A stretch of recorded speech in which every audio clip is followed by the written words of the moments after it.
Good afternoon, everyone. I'm calling this school board meeting to order. We did begin a little bit late. I count the time about 5:38 in the afternoon. Today is August 15th, 2017. As usual, we always like to remind everyone to please silence your cell phone. Appreciate that. And just a preview of what we do with the board with every meeting is that we announce how we begin our board agenda. We always begin by an invocation. This afternoon, Pastor Greg Squires from Freedom Light Church will lead us in that invocation. Good afternoon, Pastor. The Pledge of Allegiance will be recited by Mr. Mark Lockhart. He's Director of Design and Construction. Our mission statement will be read by our very own Mr. John Boyd, Director of Government and Labor Relations. Good afternoon, Mr. Boyd.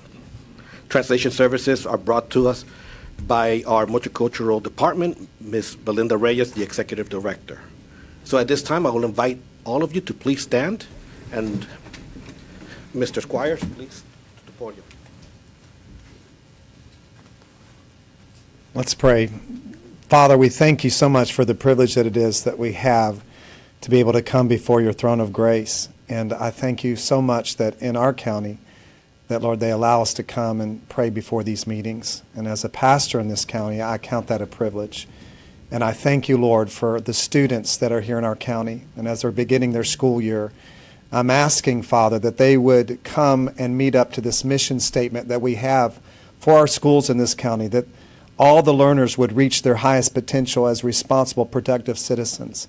And Father, the only way that I know that they can really do that is by your help. We have to have you.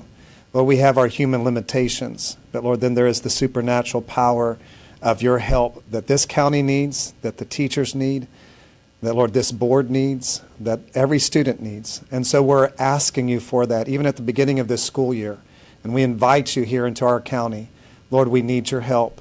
And I'm asking you that you would come, and may each student be protected this year. Every school be protected. May you keep us from harm, from all accidents, from any type of things that would be of evil that would try to come into our schools to bring harm in any way to any student, parent, teacher, or anyone else. Lord, we're asking for your protection. We're asking for your guidance. And we're asking, Father, that you'd help this board even as they make decisions and as they go over different agendas and things that are going on in each meeting, that, Lord, you would lead and guide each decision by your wisdom and by your guidance. Lord, we commit this time to you, and we commit this school year to you. And may your kingdom come and your will be done in Osceola County as it is in heaven. In Jesus' name, amen. Join me for the pledge. I pledge allegiance to the flag of the United States of America and to the republic for which it stands, one nation, under God, indivisible, with liberty and justice for all.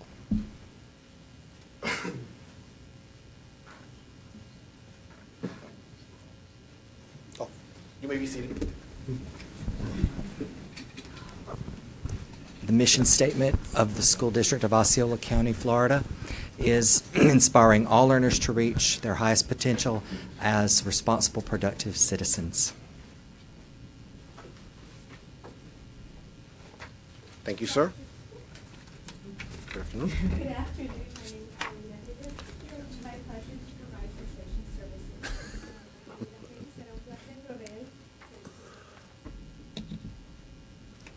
Thank you.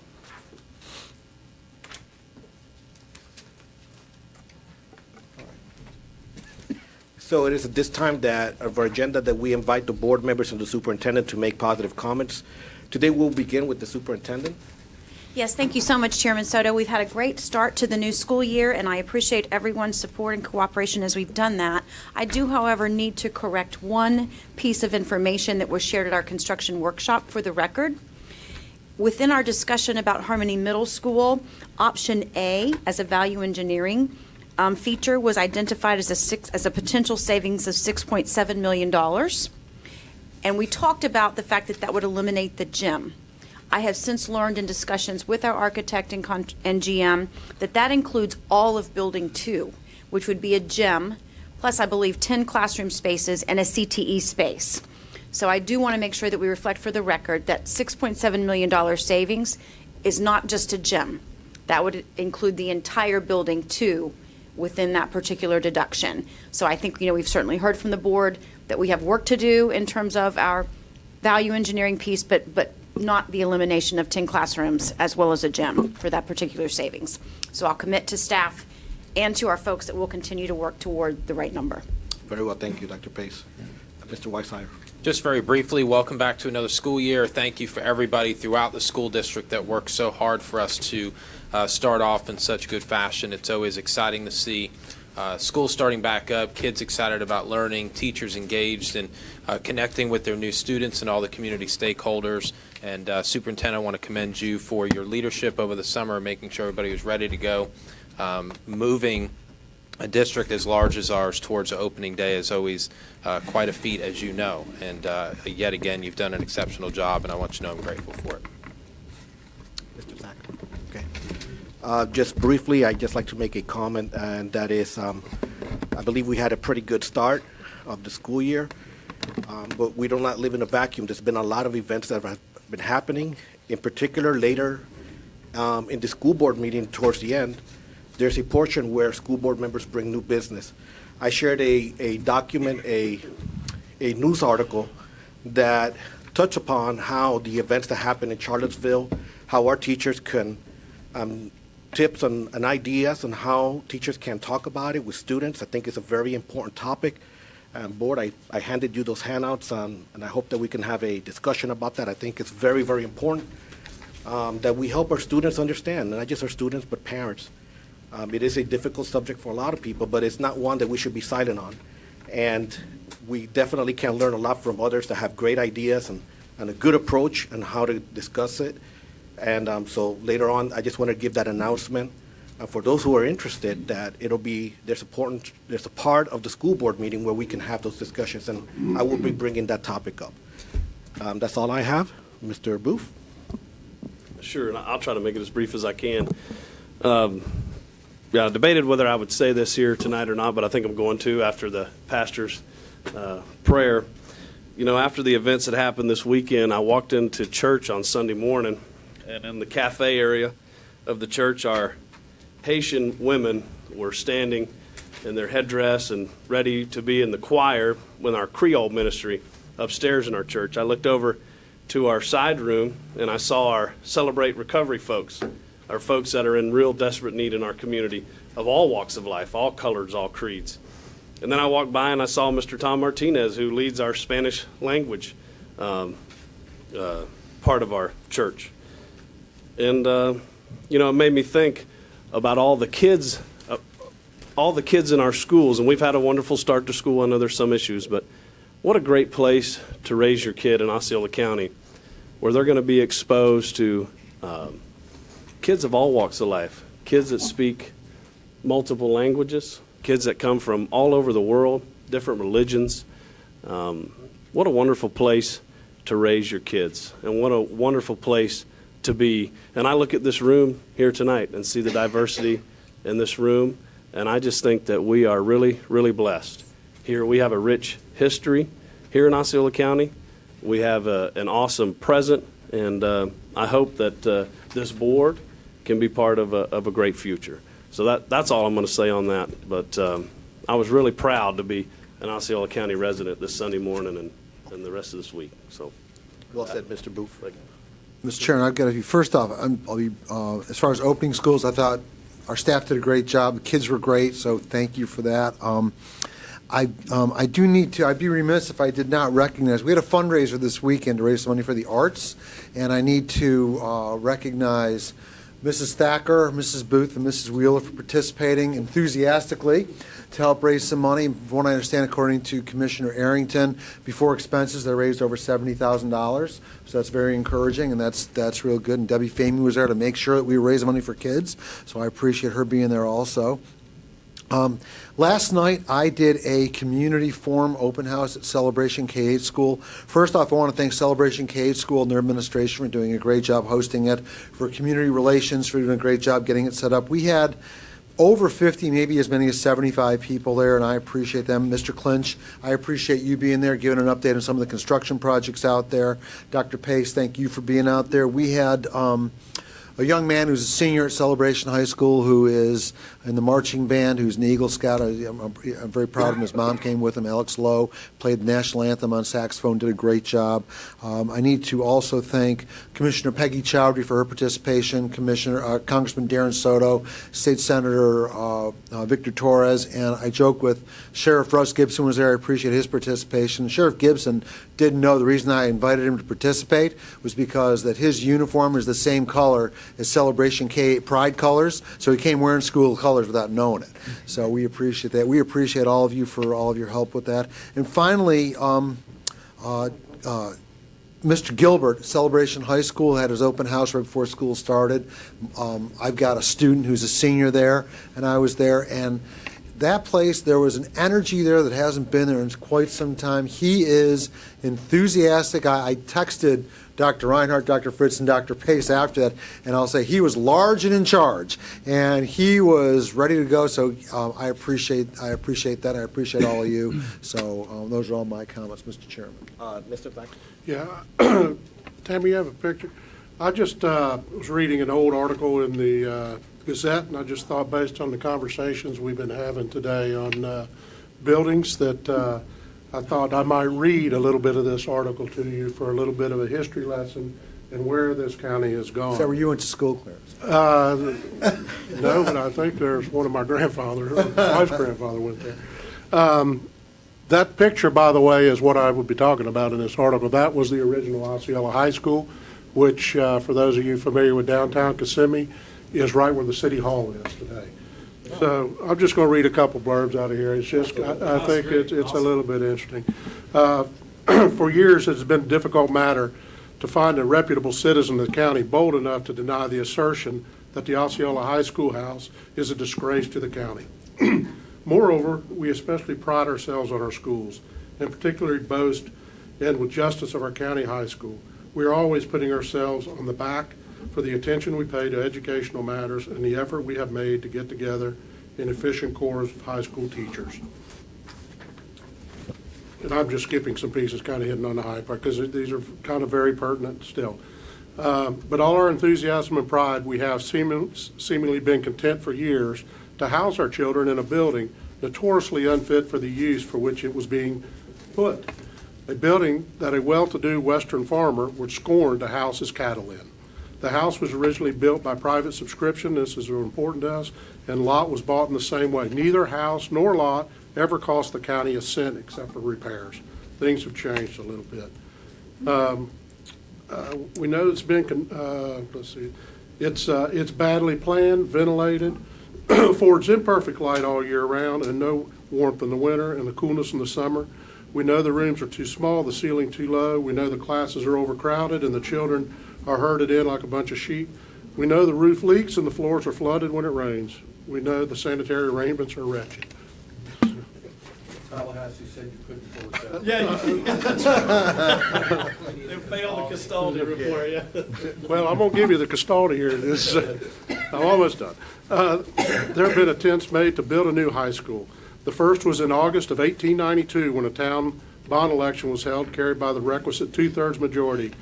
A brick high school was to be built out of the $5,000 worth of the bonds they raised. A little more than a gym, a little less than a gym. But the bonds were never sold. The second was in May of 1895 when another town bond election was held. From the proceeds to bond $7,000 were devoted to the same purpose. So in 3 years it went up 40%. The third and last attempt was last summer by means of a petition addressed to the town council. This attempt was sidetracked by an agitation to use the old rice mill as a high school. Now another attempt is being made. We sincerely hope it will be successful. The idea of an expensive brick building is abandoned and a wooden building of moderate cost is asked for. Instead of the town bearing the entire cost, the county is asked to have the cost with the town. Instead of the money being raised by bonds, it's suggested the scrip be issued for the amount, half payable on demand and half next year. Kissimmee Valley Gazette, 1908.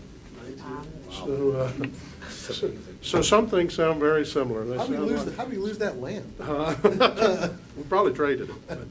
I ran across this basically from Mike and Ann Zabas. I thought it was it was interesting reading this because I could read this, and I think the Michigan Avenue Elementary, which is in dire need of repair. We talk about a a gym that's gone to $6 million.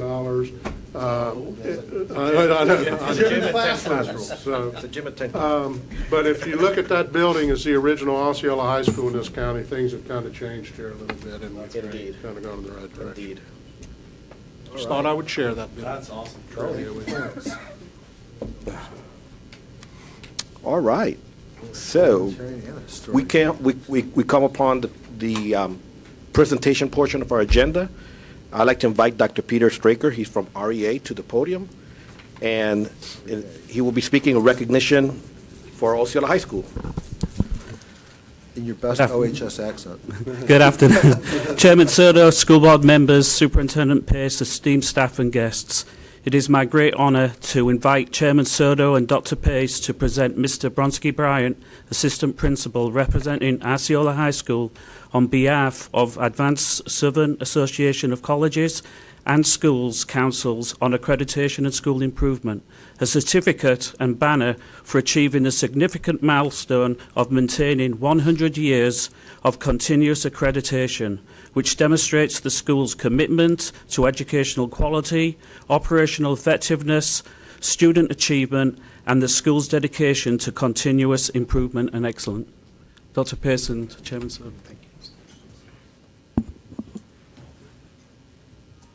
Other board members wish to do this? Could be all of us.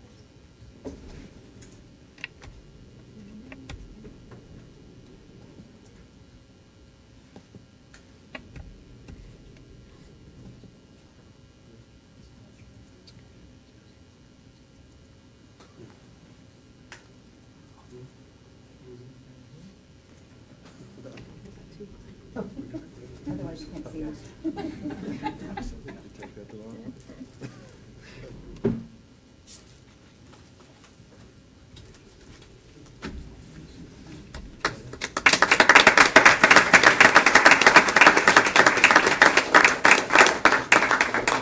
So Clarence, that picture was before the 100 years? This was the school in the accreditation. Oh, okay. Sure. All right. What a great segue. Indeed. Let me see that picture. The one with the... Oh, that one.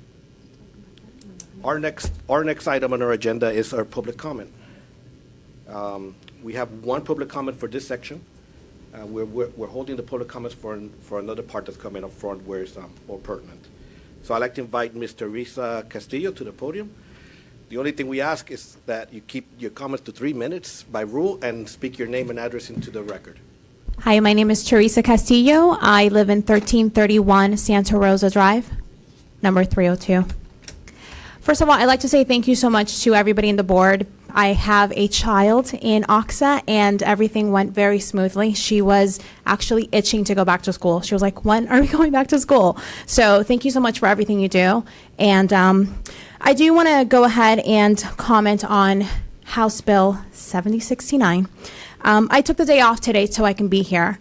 And incidentally, I had lunch with Senator Victor Torres, and he also shares my sentiments with regards to whether or not we should join the lawsuit against House Bill 7069. I watch all of those school board meetings because I cannot be here. And in a recent meeting, I did see that the president of the teachers union asked the school board members to join Broward County, Lee, and St. Lucie, and now Miami-Dade County, in the lawsuit against House Bill 7069. As of right now, I don't know how you will respond, and I hope that this is still timely as a comment. I understand that some of you are seriously considering joining the lawsuit while some of you are still on the fence, and I completely understand that. We have to be fiscally responsible with our taxpayer money, and we also have to be realistic. But I can tell you that as a parent, I do not feel that joining the lawsuit will be a losing battle. I am a mother of a student at OXA. I'm also a proud graduate of Gateway High School, go Panthers, and I am a concerned citizen. Fighting for our children's education is not a losing battle. House Bill 7069 does contain provisions that will force public schools to turn over $140 million to private schools that are for profit. Osceola County is currently already losing locally raised taxpayer money by way of the district cost differential. Why should any concerned citizens just accept further mandates to redistribute funds to non-accountable entities? This is not a David and Goliath situation. There is strength in numbers, and the counties that are already joining the lawsuit will ensure that we are on the right side of history. It is our obligation to our students and our teachers to fight for them and join for their best interest. In addition to forcing schools to turn over monies to charter schools, HB 7069 will also put restrictions on how local schools can spend Title I dollars. How many schools do we have in the county that rely on that? I urge you guys to seriously think about what the end game of this bill is. Will we stand for public education, or will we just let public schools be dismantled and our monies redistributed? Thank you so much for your time. Mr. Chairman. Mr. Chairman. What? Oh, comments by Mr. Wheeler. For the record, Ms. Castillo, thank you for your comments. I just want to point something out. When the president of the union got up and spoke, Yes. the union hasn't filed a lawsuit against the state yet. So I found it very disingenuous for someone to ask us to take action that they themselves can take and haven't. I believe Mr. Soto answered why they haven't. They don't have standing in that lawsuit, but we do. I disagree. Thank you. Thank you. All right, so just want to make just because on topic, this is something that we are currently discussing in the sunshine. I believe that Mr. Cooper-Bacher will give us, it's on the agenda, we're going to have a little bit more discussion. And basically, this board is just being the way it always is. It's being careful, considerate, it's really weighing all of the sides and the bigger implications that it can have in policy and how we do business in the future. There's a lot of little parts that the board really wants to be clear upon before they make a decision on that. So, but I think everyone, I could speak for everyone, they think this is very, very important to discuss and analyze. So you're welcome to stick around for that. That's going to come in another part of the agenda. At this point, board, we're at agenda modifications. I want to bring to your attention two blue sheeted items. One is under attorney's report. It is the evaluation of the annual goals for the superintendent, and to authorize compensation in accordance with the contract. One quick note on that. I think that Mr. Wheeler and several of the board members in our last meeting put forward, and I wanted to do as well, just how pleased we are and you know how much respect we have for Dr. Pace. You know, she operates in a very good environment, but not always. And being superintendent, you know, as chair, I get to see a little bit closer than I have before as a board member, and the decisions that she has to make and how much it impacts things and how much foresight she has to have. I commend you on your wisdom and on your courage, Dr. Pace. Number two, on the regular agenda, on item L, school operations, there's going to include a contract.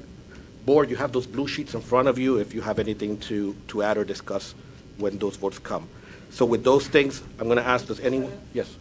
On the other paper, there was a third one recently added within the last. Under facilities, item J. Look on your other paper. It's the black-lined TICO agreement. The red-lined document was in the posted agenda. This is just the black-lined version, yes. And it should be under facilities, item J. Okay, and all right, so I'll put it on the record. Item J, facility, the interlocal agreement between Osceola School Board and the City of St. Cloud. The item that you speak of about the superintendent, is that item? That's under attorney's report. Attorney's Yes, report. Okay. yes. All right, so given those three items, board, I would like to pull item 2 from the consent agenda move it to the regular agenda. okay. Pull number 2. Under curriculum, go back under curriculum? Under Chief of Staff for Teaching. Yeah, okay, under 2. Okay. Go to regular agenda. I'm good. We're pulling that? Yeah, it's just going to be moved to the regular agenda. And I got some stuff called. All right. Jay? Yeah. Under new business, now first, let me just make something clear, just housekeeping. Kelvin, you had the article about Charlottesville. Is that going to be under new business also? Yes. Okay, good. I'm also adding legislative priorities under that, and I also want to talk about fidget spinners in classrooms. All right, so fidget spinners in classrooms. How many boards tonight are writing fidget spinners on their agenda? You could put F spinners. Rick. And legislative priorities, right? 67. Yes. All right. All right, Mr. Booth? I have none. You have none? Okay, I do have that article that I shared with the board, RE Charlottesville. Mr. Thacker, you got yours already in? Just add number 2, right? Yeah, just move number 2 from consent to regular. Mine was just going to be legislative initiatives, and so I'll just loop on to whatever Mr. Wheeler's going to cover. All right, so we'll just put that legislative priorities. So with that, Mr. Chairman, I will make a motion to accept the agenda with pulling of item Roman numeral 5, number 2, and the addition of the blue sheeted items. Will that suffice, Tanya? And the others. And then the added items by Mr. Wheeler. Fidget spinners and And by legislative. Kelvin. Kelvin Madison, too. And Kelvin. Article. Yep. Second. All right, so motion to approve the agenda with modifications as such stated by Mr. Booth, second by Mr. Wheeler. Board, any further discussion? Hearing none, we vote. All those in favor, please state aye. Aye. Hearing none opposed, vote passes 5-0.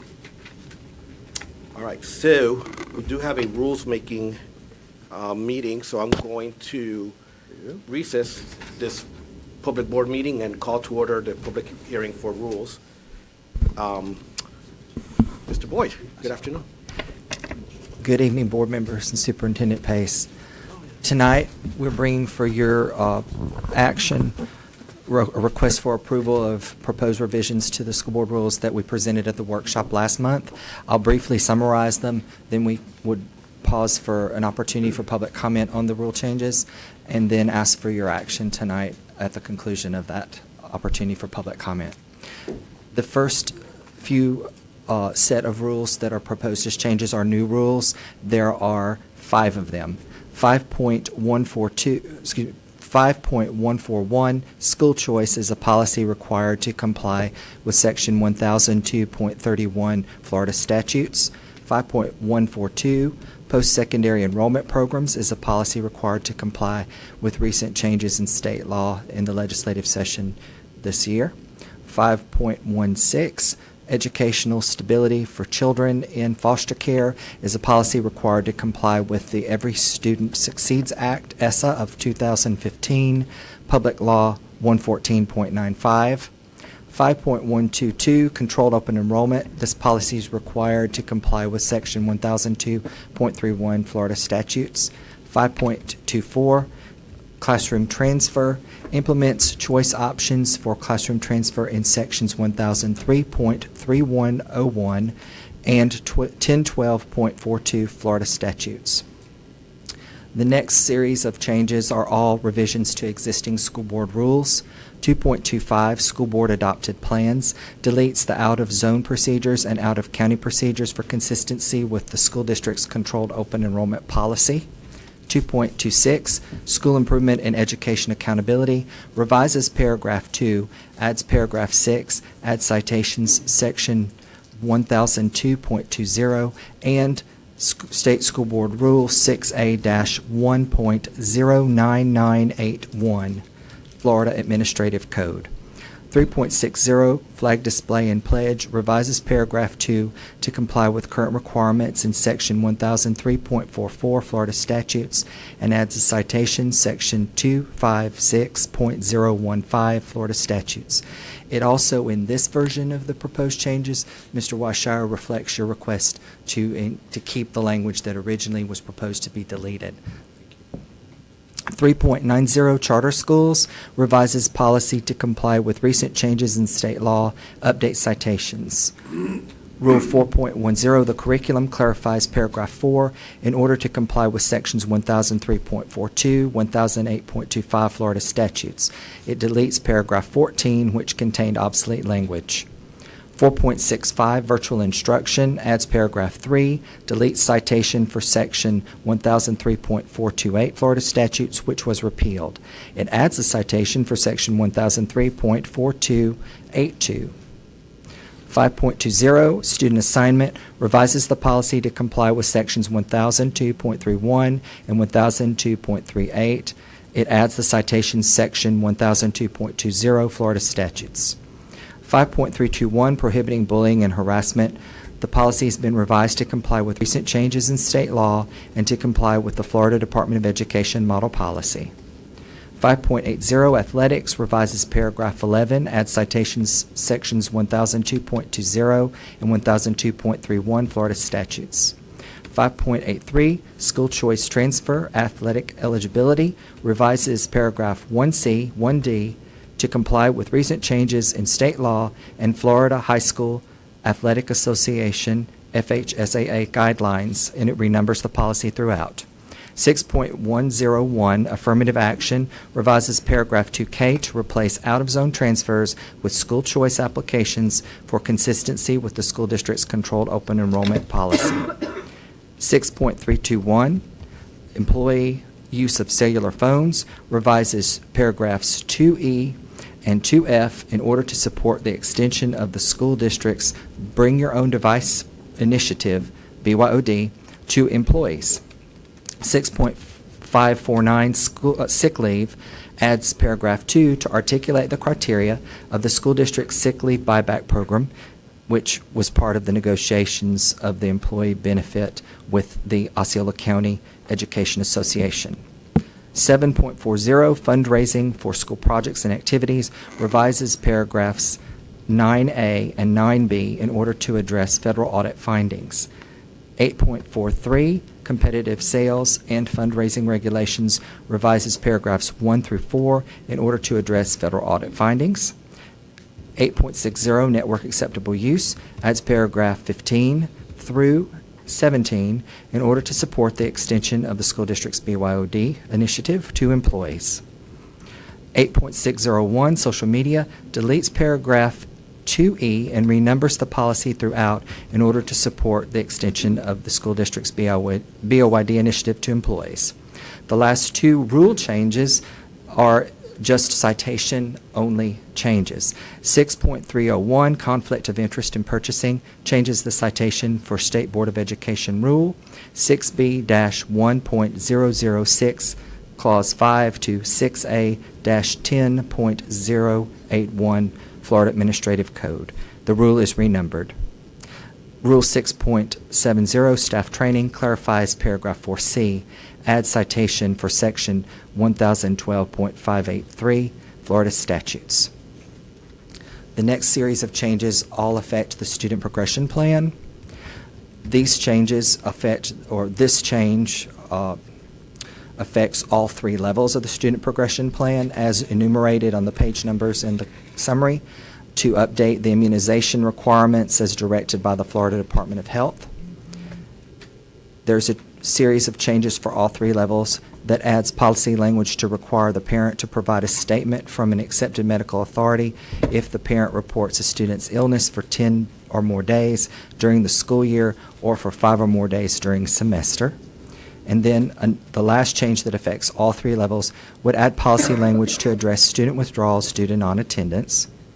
And then the last change for the high school student progression plan, or for the student progression plan, is at the high school level, and it revises this policy document to add completion of training, not certification, in CPR, cardiopulmonary resuscitation, within the physical education high school graduation requirement. And then you have a blue sheet change that was shared with you at the board workshop that was not included in your packet but is brought to you as a blue sheet change again tonight. It is simply making the elementary recess plan conform with existing state statute 1003.455 to reflect the changes. And those are all the changes that we have tonight, so I will pause for the opportunity for public comment. Chairman. Yes, and for public comment, I believe that there are two requests for comments on the topic of student progression plans and CPR training. I'd like to invite at this time Dr. Gould Adlani to the podium And I don't know if you're together, but I know you're speaking on the same. Marlon Hutchins, Miss Marlon Hutchins? Mr. Marlon Hutchins. Good afternoon, sirs, and don't worry about the time. You just tell us what you got to say about these topics, and we'll listen. To Dr. Pace and all the members of the board, thank you very much for supporting CPR education for the students of Osceola County.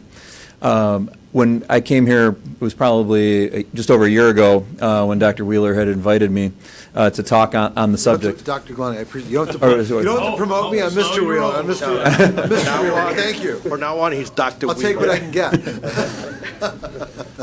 But when we look at what you've done here tonight by adding CPR, you're really giving a life skill to those students that are going to go out in the community and enhance the overall safety of Osceola County and the greater Orlando area. When you look at sudden cardiac arrests, there's approximately 300,000 people who die suddenly in the United States. Without CPR, your chance of survival is dismal. With CPR and defibrillator use, you can improve that to over 60%. So you're really teaching them a life skill within that 30-minute period throughout the curriculum of high school with that.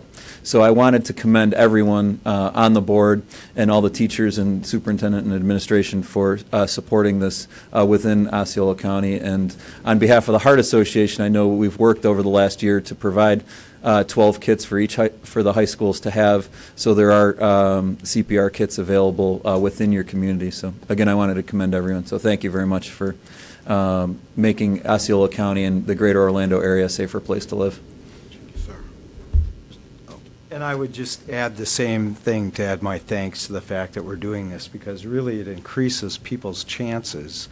About 70% of those incidents happen within a home, and if you think about a student, just giving them the confidence to be able to do something. If they don't get any treatment, only about 10% of those people survive.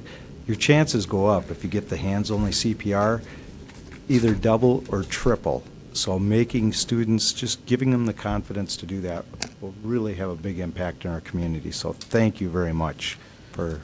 I appreciate your kind words. I think several board members want to make some comments. They may ask you questions, so if you can just hold on. I would appreciate it. Mr. Wheeler, I think you have your light on I first. don't know if the right questions asked. First off, thank you for the promotion, Dr. Lonnie, but I want to share, thank you for being such a zealous advocate for this and providing us a roadmap. I mean, it was a great benefit. First off, I'm glad I bumped into you.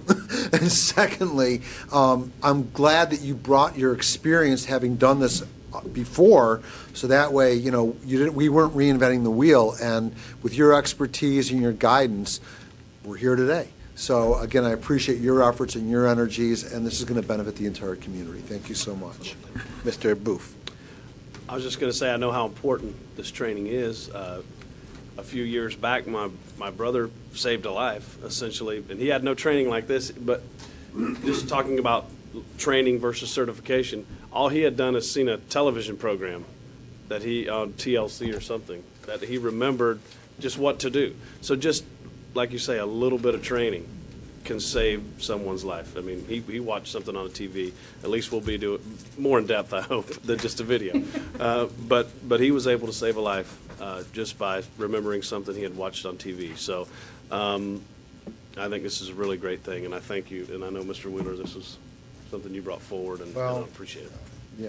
And I think most of the time when you look at sudden cardiac arrest, it's usually at home around family and friends. So, these students that are learning this, they're taking something back to their family and friends that hopefully, God forbid, they never have an episode, but if they do, hopefully they can make a difference in that person's life. So. And I'll agree with the comment. It does impact the culture as well of the students, sure. In terms of confidence.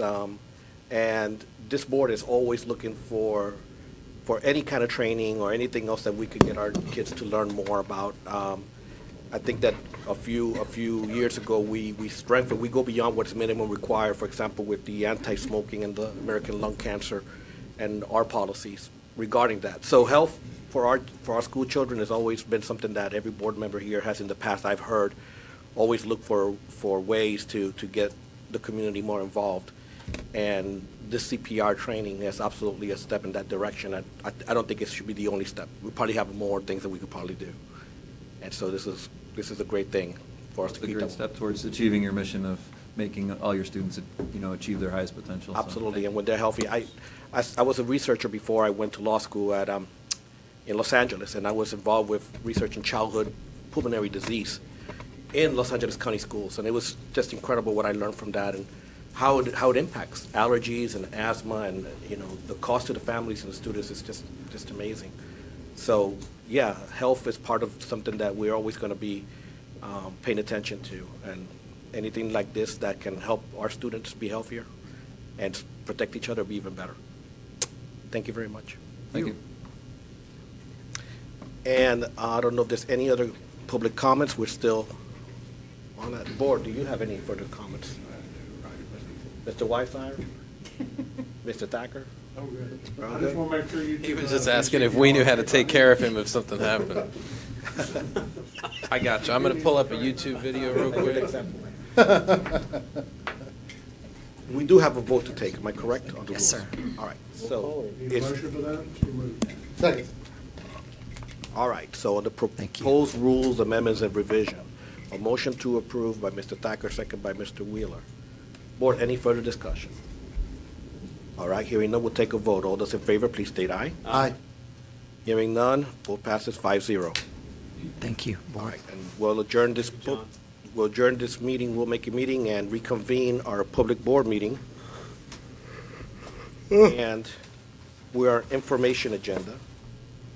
Update on 2017 AP, CLAP, IB, and SAT result by Dr. Laura Reinhardt. Sir, Good afternoon, ma'am. good afternoon. I think we had a handout, right? Yes, sir, you should have a handout. I've got it. I'll hand out. So, good afternoon, everyone. Thank you very much.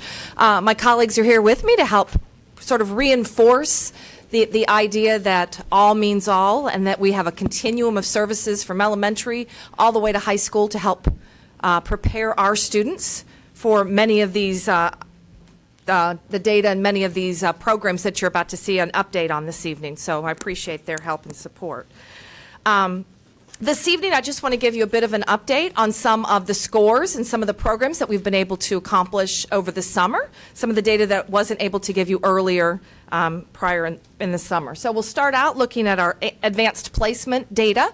Our AP scores came in early July, and wanted to give you a sense here of just what we've been doing over the last 3 years. So you'll see this chart shows a 3-year comparison, talking about the number of courses that we've offered over the last 3 years, the number of students who have enrolled and taken AP courses compared to the number of exams. And you'll see we're proud to talk and to show you that those scores have all 3 of those numbers have gone up over the last 3 years. And this data does include all of our traditional schools as well as new dimensions. The next 3 slides are really just showing you graphically what was in that chart. So the first slide talks about the number of AP courses, and you can just again see that we've had an increase over the last 3 years of offerings throughout the district. The next chart compares the number of students who have actually enrolled and taken AP courses. And it's kind of important to note that these students have had increased opportunities to earn those college credits over the last 3 years.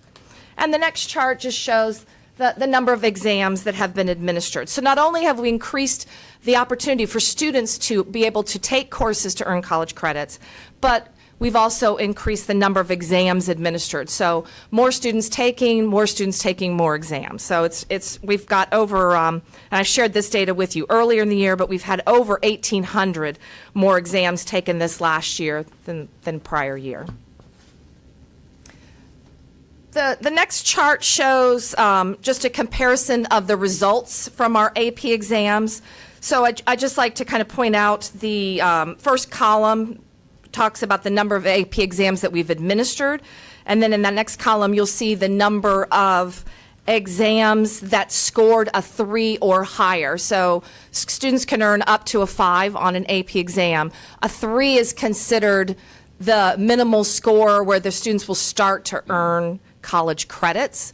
I like to remind everybody that college credits are really awarded by the university where the student actually attends. And so depending on where they attend, depending on what score they earned, it really determines how many credits that they earn. Dr. Reinhardt. Yes, sir. I've got a question on that Sure. slide. If you go to 2017, state and global, when do you anticipate having those percentiles? I'm waiting for the College Board to release that data, so I'm really kind of at their mercy. I I know, I understand, but I mean, typically, when do they release that?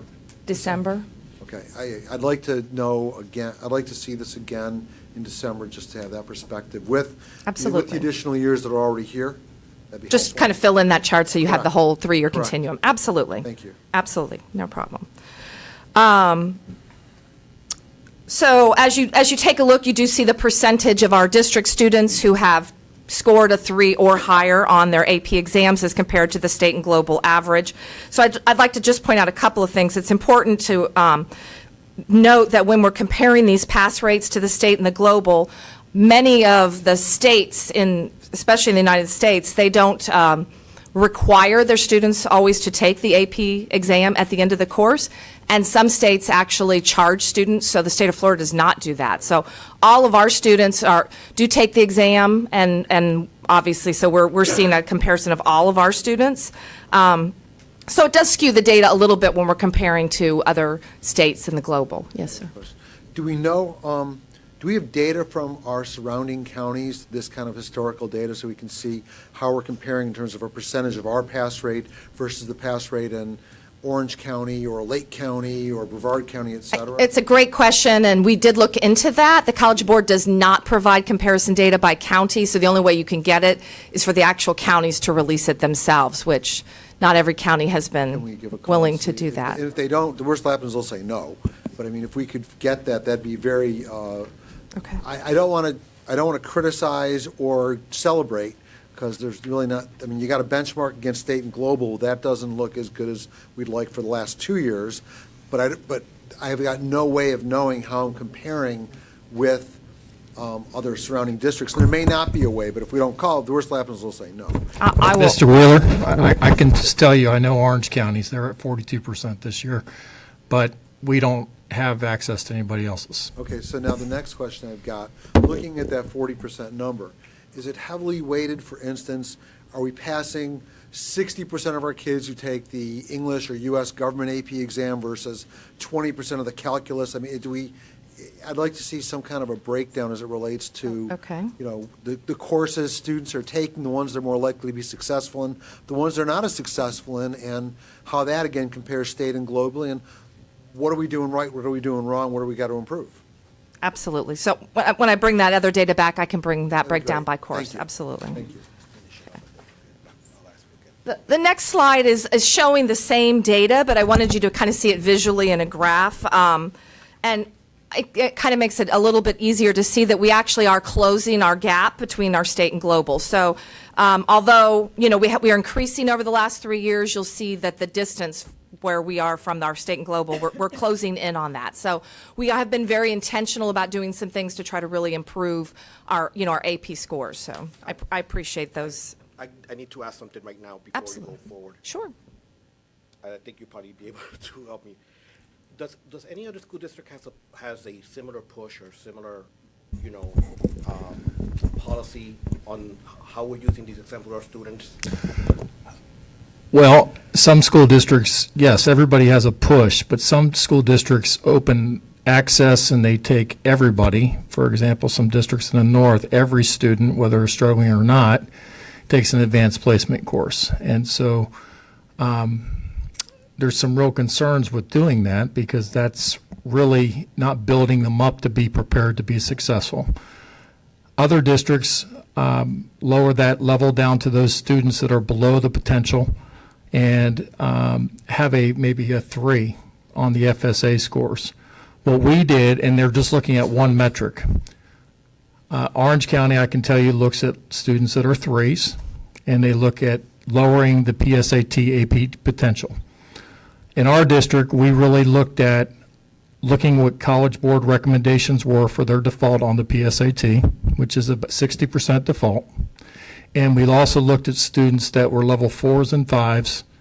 And that doesn't mean that students are 3s and 2s won't be given an opportunity, but what we do is we make sure that they have that support. So if you're an avid student and you're a level 2 or a level 3, and you have the drive to be successful, then we'll give you the opportunity. So we're a little different is we build in success, which is why our numbers have really moved. One of the things I wanted to share with you that we're doing is when we get those global and state numbers back, our teachers that outperform the state and outperform the global, they're serving as leaders for our other teachers in the PLC model that we have at the district level. So they're coming together and sharing those best practices so that they can go off and teach other teachers in our district to be successful. So that's also something very unique to Osceola County. And as a second part to this question is, does these scores, does passing this AP test, how does it influence the grade, the final grade of a student in a course? Right now, they are separate. There have been schools that have done things in the past, like if they pass the AP exam, then the teachers have agreed to augment the student's grade by a letter grade. Orange County has about half of their schools that give an A for an augmentation. It's not policy, it's something that's been done by schools. In our district, we've not gone to that extent yet. We still have those two things separated. Thank you. Yes, sir. Dr. Reinhardt, please. Absolutely. The next slide we thought would be beneficial to sort of put a monetary perspective on it a little bit here. So what we've tried to do is we've compared our total number of exams that are taken. In that first column, you'll see the total number again of the student or the exams that have scored a 3 or better. And then based upon, and obviously, again, credits are awarded by the university where the students go. So we've just kind of estimated that a passing score of 3 or better would earn a student 3 credits. And based on what UCF tuition and fees, you can start to see the potential savings for our students when they score a 3 or better on these exams. And so this last year, we estimate, that's a very conservative estimate, $1.8 million of savings for our students. So obviously it varies depending on the university and their tuition. Another opportunity that we've provided for our students this summer is using the college level examination program, which is kind of commonly called the CLEP results. We have a certain group of students on certain exams where we have allowed them to come in the summer if they scored a 2. So after they get back their AP results, if they score a 2 on their AP exam, which we feel like is close, but they didn't earn the college credit, then we invite those students to come in the summer for what we call a CLEP camp. So this summer they came in for 3 days. They spent 4 hours for 3 days intensively remediating on those subjects, and then at the end of the week they took the CLEP exam. And so you kind of see the results. We've done that for 2 years here, so you see a comparison.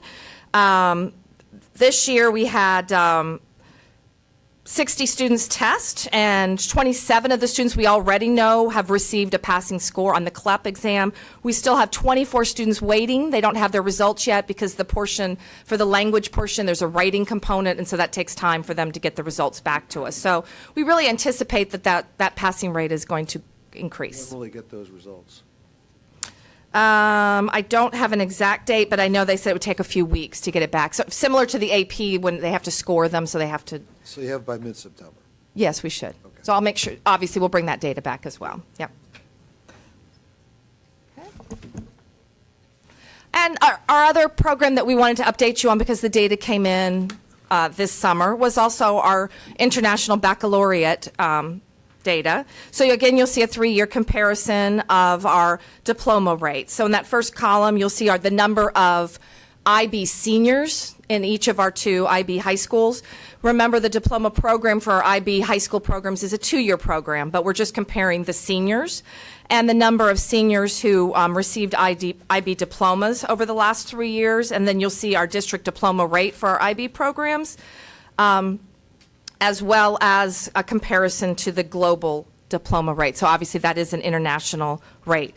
I got a question about that. I'm looking at these number of IB seniors, and I know that typically we're starting out IB classes with, and you know this as well as anybody, as freshmen, it's a much more robust number.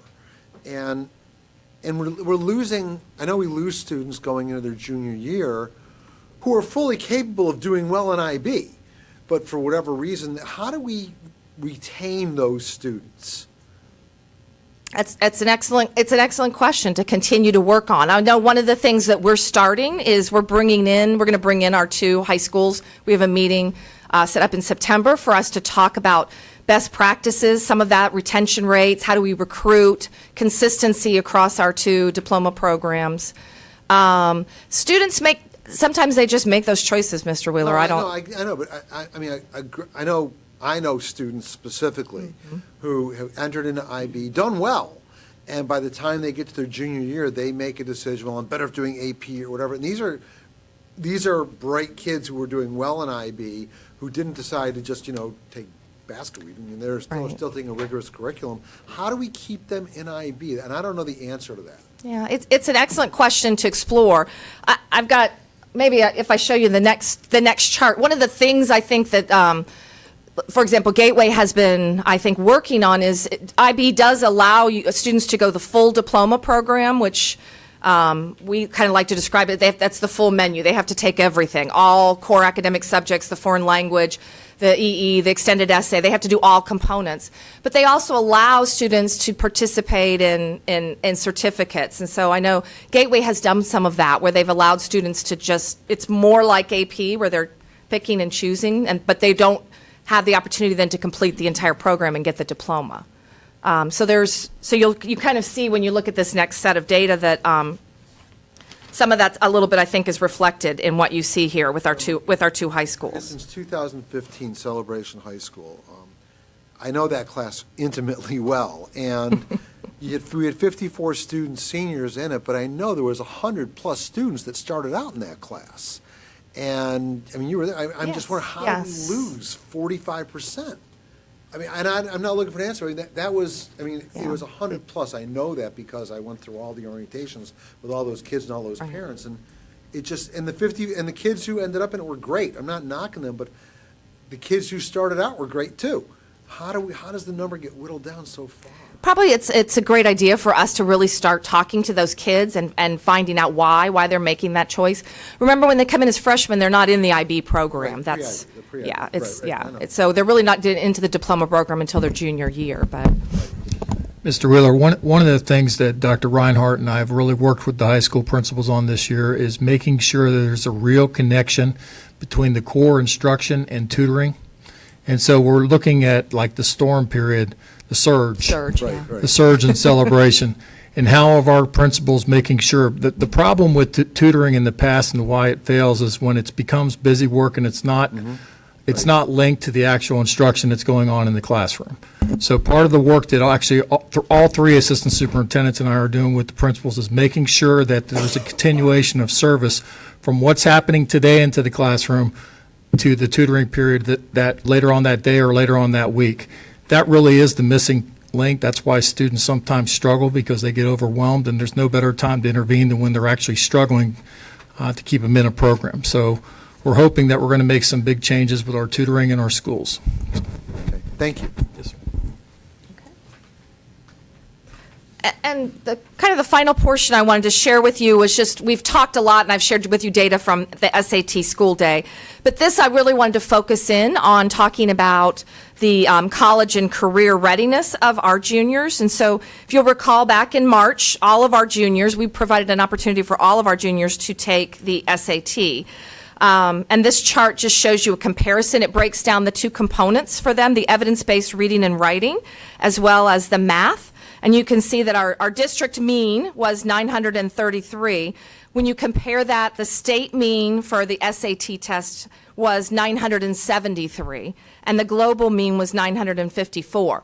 But I just want to remind you that in most cases, the other schools or in other states and other countries, they're not testing all of their juniors. So we're giving all of our juniors that opportunity to really start benchmarking and knowing how they compare in terms of being college and career ready. I got a question about that.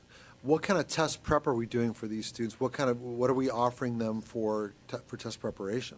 So we have really done an intensive effort with the CON. College Board is arranged an agreement with CON, and so we have provided you data in the past. I don't have that exactly but we've really worked on making sure all of our students are linked to their accounts. So in the 9th grade, they start taking the PSAT, and we make sure that those data results are linked to their accounts, so students have that individualized program of study that they can work on exactly where their weaknesses are or where they want to focus to improve, whether it's their math or their evidence-based reading and writing scores. Offers any kind of a stimulated predictive assessment that mirrors this? No, no, it does not. And we're still working with them on really a great dashboard. They're still kind of hoping to provide that so that we can actually kind of track where the kids are and what they're doing. We don't have really great. It's not really us. It's College Board hasn't gotten that, but they're promising that. We're waiting them to provide us. How does this align with our as a student takes PSAT at an earlier age? How does the PSAT data track relative to this? Is it on target? Are we doing better as it goes on? I mean, where's that going? So yeah, we do track all of that, and that college score that we're looking for is obviously a continuum. So each year, we don't expect this, it continues to go up. So for example, for our juniors, for evidence-based reading and writing, the mean score you'll see there was, if I can read my own notes here, for 480. What we're looking for to be considered college and career ready would be 460 for the reading and the writing. For math, we're looking for them to be college ready to be at a benchmark of 510. So that continues to go up. Obviously, when we're giving our seniors an opportunity this year, actually in the fall, all of our seniors will be taking the SAT again so that we can continue. We'll be able to measure that progress. They've been working on CON. We had a big push all summer long for them to continue to get on there and practice and really improve. And we've got classes where the students are working on that college prep and doing that in the classes as well. Dr. Reinhardt, our math means 453, but 510 is the benchmark, so 19% are meeting the 510, correct? Yes. Yes. Okay, I want to make sure, I want to make sure I'm reading. And we had of our juniors, we had 18% of our juniors scored college and career ready in both math and evidence-based reading and writing. So you can see almost everyone who got it in the math also achieved it in the evidence-based reading and writing, yes. So we continue to work, and obviously we recognize that math is a great focus for us, and so we're developing, we're working on a math plan that we're going to present to all of you, and that's going to be really, we have a K-12 continuum that we're working on to prepare our students to get them more college and career ready in the math area. I also recognize, that we're testing every junior. This isn't a cherry-picked group. This is correct. Every junior. Yes. Still 19%, obviously, there's a lot of room for improvement. And I would remind the board that this particular junior class is one that was a part of the cohort that started, many of them with Algebra 1A and then Algebra 1B, so that when they were taking the SAT, they really had not completed for most of them Algebra 2 yet, and that's a fundamental part of that test. So we feel like we're going to see some growth there over time, but it's going to take us a couple of years to catch up from that experience. Just for perspective in the future, if you could put, like here, it doesn't, you got 19% reaching the mean, and you told us what that mean score was. If you could just put that score in so that we can. Absolutely. That'd be great. Yes, sir, I'd be glad to do that. Board, any discussion or question, Mr. Thacker? I've got a question. Frank? This document that we've got up here now is public record, right? Yes, sir. Was it a public record before we went through the meeting? So are these scores in other counties public records that we could request? I know we can't get Johnny's score, but can we get the compilations? The overall record scores, you can't get them individually. Right, I don't want individuals. So we can get other, to Jay's question. Just keep in mind, Clarence, when we do that, most districts aren't testing all their juniors. So our sample is much, and again, I'm not discouraging that we get that data. I would suggest if we get that data, share what percentage of that student, of that class it represents. Does it represent 100%? Does it represent 60%, 40%? With us, it's 100% sample or 99% sample. Right. Yeah. We offered it to 100%. What I have a few observations and comments. On the, I'm looking at the slide where we had the 3-year comparison. You don't need to bring it up. But the increase in exams administered went from 2015 to 2016, an increase of about 220 or so, 240. But then between 2016 and 2017, we're talking about 1,800 increase. I think that's very significant. And even though, you know, if you look at it as a percentage of the 3+, there's great success to be said on this, on the fact that that the students are testing, because it's pretty much voluntary, as I understand it. Dr. Fritz, I think that, you know, in order to, you know, there has to be more to it than just being able to get 3 college credits. A lot of times the student doesn't even care for it. They'd rather just take the class again, because there is a difference between CLEPing or AP in a class and actually taking it when you're in a curriculum in a 4-year university. But I believe that as an incentive to improve a grade, it may actually help. You know, there's more skin and immediate, and you have experience with that. I think that maybe there's something to learn from Orange County and looking at how that works for some of those schools and why they're doing it. And again, why some schools say, okay, you know, I don't really want to take that route. But that may actually improve on the passage rate. However, I think I feel it's very important is how many students are taking it. That, to me, is telling. And I just wanted to make that comment to the board so they could understand why ICE is significant. Mr. Soto, if I could just add, too, I think to your point, there's a lot of research out there that just shows even if a student doesn't get a 3 or higher on the exam, just taking that level of course better prepares them for college, and they're much more likely to be successful in college. So yeah, the benefits are there, and yes. I'm glad that you mentioned that as well. I left that out. That's absolutely correct. We don't lose by them taking this exam, and increasing our numbers by 1,800, board, that's commendable. That's great. Don't want to do this comparison. I understand the money part. On the CLEP, again, I'm trying to see whether we really, is this something that we just give an option, or is it part of? They've actually taken that test. I mean, they've taken the course, to your point. They've sat through the entire 180 days of it. These are just kids that are just, you know, they got the 2. Okay. So, you know, these are kids that if they're motivated, and we invited a lot that didn't show up, to be honest with you. We invited those students that were really serious about, they had studied, they had gone to tutoring, and they still got a 2. And so what we did is we took a teacher with a very high-performing pass rate, and we put them with that teacher for those 4 days. So it was a commitment on their part, but those were the students that said, you know, I'll give 4 days up in the summertime because I want the opportunity to earn the college credit, having the course already. And those are students that we know that went through at least some kind of, you know, training or course to prepare them. Yes. It brings up to the last question that I have. Mr. Wheeler asked about what kind of preparation our students have when they're taking the SAT. And of course, they had taken the PSAT before and everything. I think he was, and you answered it, I think he was really asking about, for this test that's coming up, that's scheduled for this day. We have Khan Academy, I think you mentioned something else. How do we have a way, similar to CLEP, to know whether the students are actually, you know, making use of that training? Is there any supervision? Is there any follow-up? Is that possible to do if we don't have it? Because this one is the important test, the SAT. And if there's any need for a structuralized program to get them ready, not just, oh, here is the tools, do it yourself.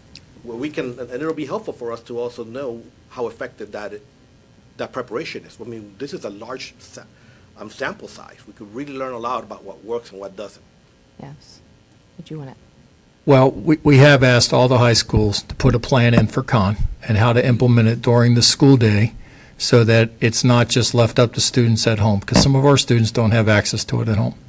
So we've asked every high school to submit a plan to Dr. Reinhardt by September 5th for their Khan plan for how to utilize it through the day, through the school year. Some of them are going to use it in their zero period, their surge period, their pause period that they've built into their day.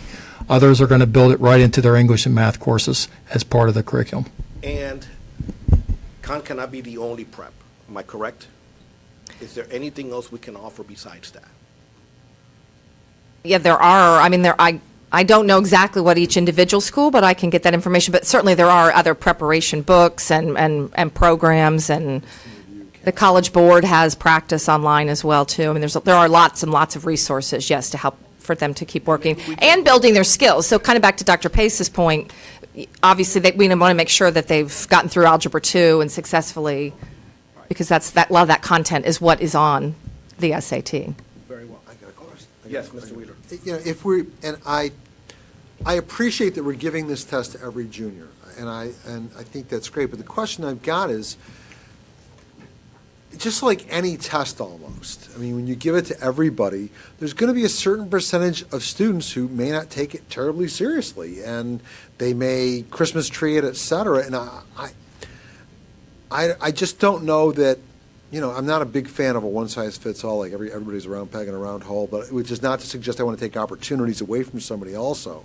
So while I support testing every student, I'm just wondering if there's got to be a 5 or 10% cohort that maybe we're wasting their time and ours. I don't know, and I'm not. And certainly, we do not force students to go down and take the test. I know. Okay? If they are truly reluctant or don't want to do it, we're not going to force that issue because we're not going to waste their time or your money. Right. But what we do is to make the opportunity available for all of our juniors, and that has opened some eyes and opened some doors. And part of the purpose of tonight's presentation was to really show you the potential return on investment. This is just our first year for this kind of a significant college push. We'll continue to report to you on a regular basis, but I think if you look at what we're spending, the additional FTE we're earning, the additional bonuses that go in our teachers' pockets for students who earn three or above, and the $1.8 billion or $1 million as a low estimate of college credit, I hope you can see that I definitely believe it's worth What that percentage expense. of our students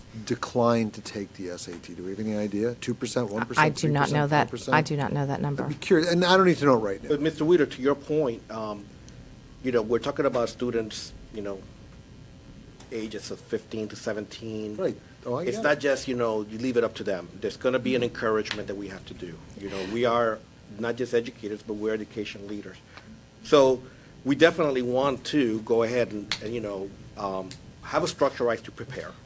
If there's other ideas, present it to the board. If it's cost effective, it helps prepare them better for that exam. See, this exam just has a lot to do with the future. Oh, I get it. Well, and if I could just remind you, all of you as well, that, and I presented this before, but I didn't say it again tonight, that many of our juniors, we had 71% of our juniors actually attain the score that gave them a concordant score for the FSA. And so we had that. So sometimes the students, although they might not be getting to the college and career ready benchmark yet, but they were able to attain that concordant score, which met the graduation requirement. Dr. Reinhardt, aren't all colleges asking for FSA scores? Mr. Kugelbacher, I believe you had some comment on this topic. Oh, no, never mind, sorry. Blame Mr. Booth. No, you chimed in a minute ago. I caught you. No, you're good? All right. It's all good. Just, Hold on a Chairman second. Soto doesn't always catch everybody. You got to watch it. Well, I'm trying to look at the lights, and I'm going to read Mr. Tim Weissire's mind. You have a comment or question? No. Remember now? You're not very good at reading minds. You just want to keep it to yourself. Senior moment? Mr. Thacker, anything? Mr. He Booth? does have some. Yes, sir. Please do so. I just wanted to tell you from firsthand knowledge that this district is doing far better than ours. No, that's good to We have hear. a better I want board. that record. You probably need to say that really loud into the microphone. This district is doing far better in its leadership and its substance than Orange County, and I know that firsthand. There you see, and I believe that. Superintendent, Dr. Fritz, Dr. Luke Reinhardt, everyone here, thank you for an excellent presentation. And I really do mean it. I commend the fact that we're testing so many students because of what it does beyond the result of that test. Thank you. And I did have about 18 questions, but you told me I'm not allowed to ask any, so that's why I'm being very well behaved this evening. And I do believe, from a curriculum perspective, we've got superstars across the board. I really do believe that, which is not to suggest I'm not going to ask you tough questions. We appreciate your questions. That only makes us better and stronger. The board recognizes the achievement that was presented here. Sorry. All right. Thank you. Thank you, team. Board, you have information on the monthly business advisory board meeting in your packet. All right, make sure you go through that. And next up is Mr. Kent DeBoer. He's going to be bringing us information on two items, which is the Health and Life Insurance Trust Fund monthly report and the Center for Employee Health. Yes, sir. Good afternoon, Mr. DeBoer. Good afternoon. Just real briefly, just had a couple of high points I wanted to share with you. June and July are normally high claim months. Everybody, of course, or most of our employees are off for the summer, so they take that opportunity. So you will see that we did have a little bit of a spike for the month of June.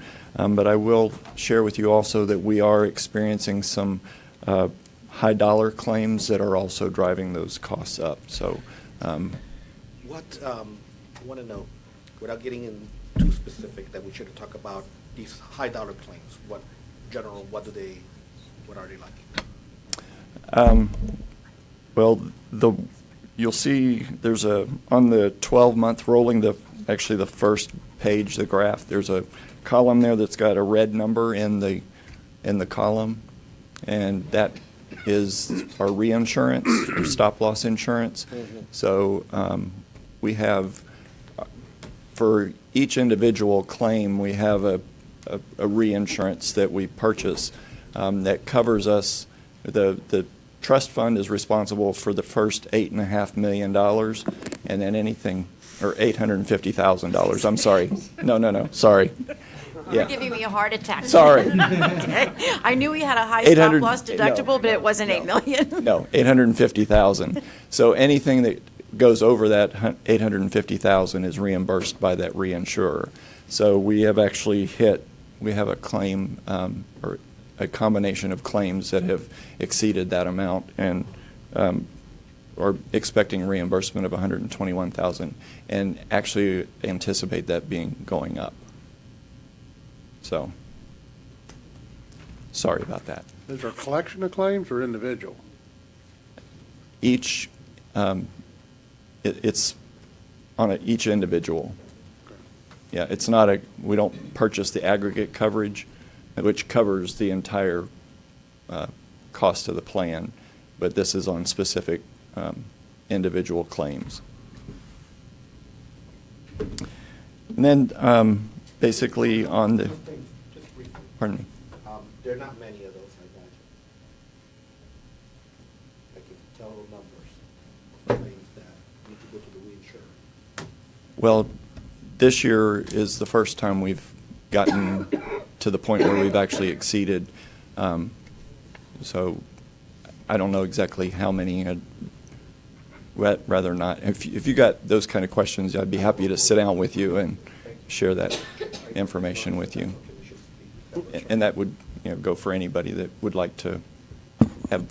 We do get an aggregated report. It doesn't give us any specifics on the individual or anything like that, but we do get reports on a monthly basis that I could share with you. The other report from the center, basically we're at $874,000 in costs avoided by our employees, and continuing to see continued growth in the utilization of the center. So and then the survey question is holding about the same as it has been, with 90% or a little over 90% on most every one of our areas that are being quite surveyed, with the exception of still with the wait time. We're still at 84% in the top box for that one. So, but continuing to monitor those as well. And I think I've shared with you in the past, anything in that gets into count into the 3-column, 2 or 1 column are being actually contacted by the office manager of the center. So we are following up on those things. Board, is there any comments or questions? Mr. Thacker? Where are we with implementing something on the no-shows? We're, That's still high. yeah, it's comparable. It's about 91, which is on an average 91 per week. We haven't had a chance to meet with, the insurance committee hasn't met yet, but we will be following up with them on that issue, definitely. Just a brief thank you. I appreciate the time we were able to spend with one another yesterday and continued work to accomplish our overall wellness program throughout the district, as well as the reports you bring to the board regularly. So thank you. Thank you. And thanks for being responsive always to the questions that I've had and the requests that I've had for additional information. Sure. Board, Thank you. anything further from anyone? No, I'm just interested Any in the questions? shows like Clarence. All right. Yep. Thank you, Mr. DeBoer. Good afternoon. All right, so that's it for our information items. We are now to the regular agenda. I'd like to just begin with the item that was pulled, which is item number 2 of the consent agenda, approval for First Amendment to the charter school contract with Trade Logistic Academy, Inc. I believe, Mr. Thacker, you wanted some discussion, or? Yeah, I want some, well, I can tell you my thoughts on it and the reason why I pulled it and the Yes, sir. reason why I will not be supporting it. But this is a application for a charter school for aviation activities, and we're trying to get that going at Osceola High School. Charter school is supposed to be offering kind of something different than we're offering now. Don't see that being the case in this thing, so I will not be supporting this application. Mr. Wheeler? Mr. Thacker, there is a difference, and the difference is that this is a charter operator that already has got a similar school in Lakeland, at the Lakeland Airport, and they've got grades 6 through 12 there, and my understanding is they're going to open up 9 through 12, eventually go 6 through 12 here at the Kissimmee Airport, also in partnership with the city of Kissimmee. And I disagree that, I mean, I appreciate what we're doing at Osceola High School, but this is something that'll be right at the airport. The students will be housed there, similar to the school we're talking about doing at Neo City. That school will be housed right there. So I am going to make a motion to approve this as submitted. Let's wait till discussion, and then I'll call for. Second. Any other discussion, board? So, can we explain the program at Osceola High School and the program with this charter school? Dr. Esposito? I believe I can address that. Okay, sure, Because Dr. sure, Esposito and I please. have been in conversation with the group and have a follow-up meeting with them on August the 30th. This is an extension of the current application. We're researching to see exactly with whom that is. I will share with you that the Polk County program that this is modeled after is actually an academy extension of, I believe, Lakeland Kathleen, one of the high schools there, as opposed to a separate charter school, which is very similar to what we have at OHS. It's just not, it's far more developed than what we have at OHS. OHS's aviation piece was started as an academy-type program. It has been slow to get off the ground. We've struggled to find teachers to fill those particular programs. This is being established as a charter school model. But the one that they're modeling after is actually an academy extension of a Polk County public school. So, Dr. Pace, is it fair to say, are we going to have a quality avionics program or logistics program at the airport? Is this charter school going to provide that?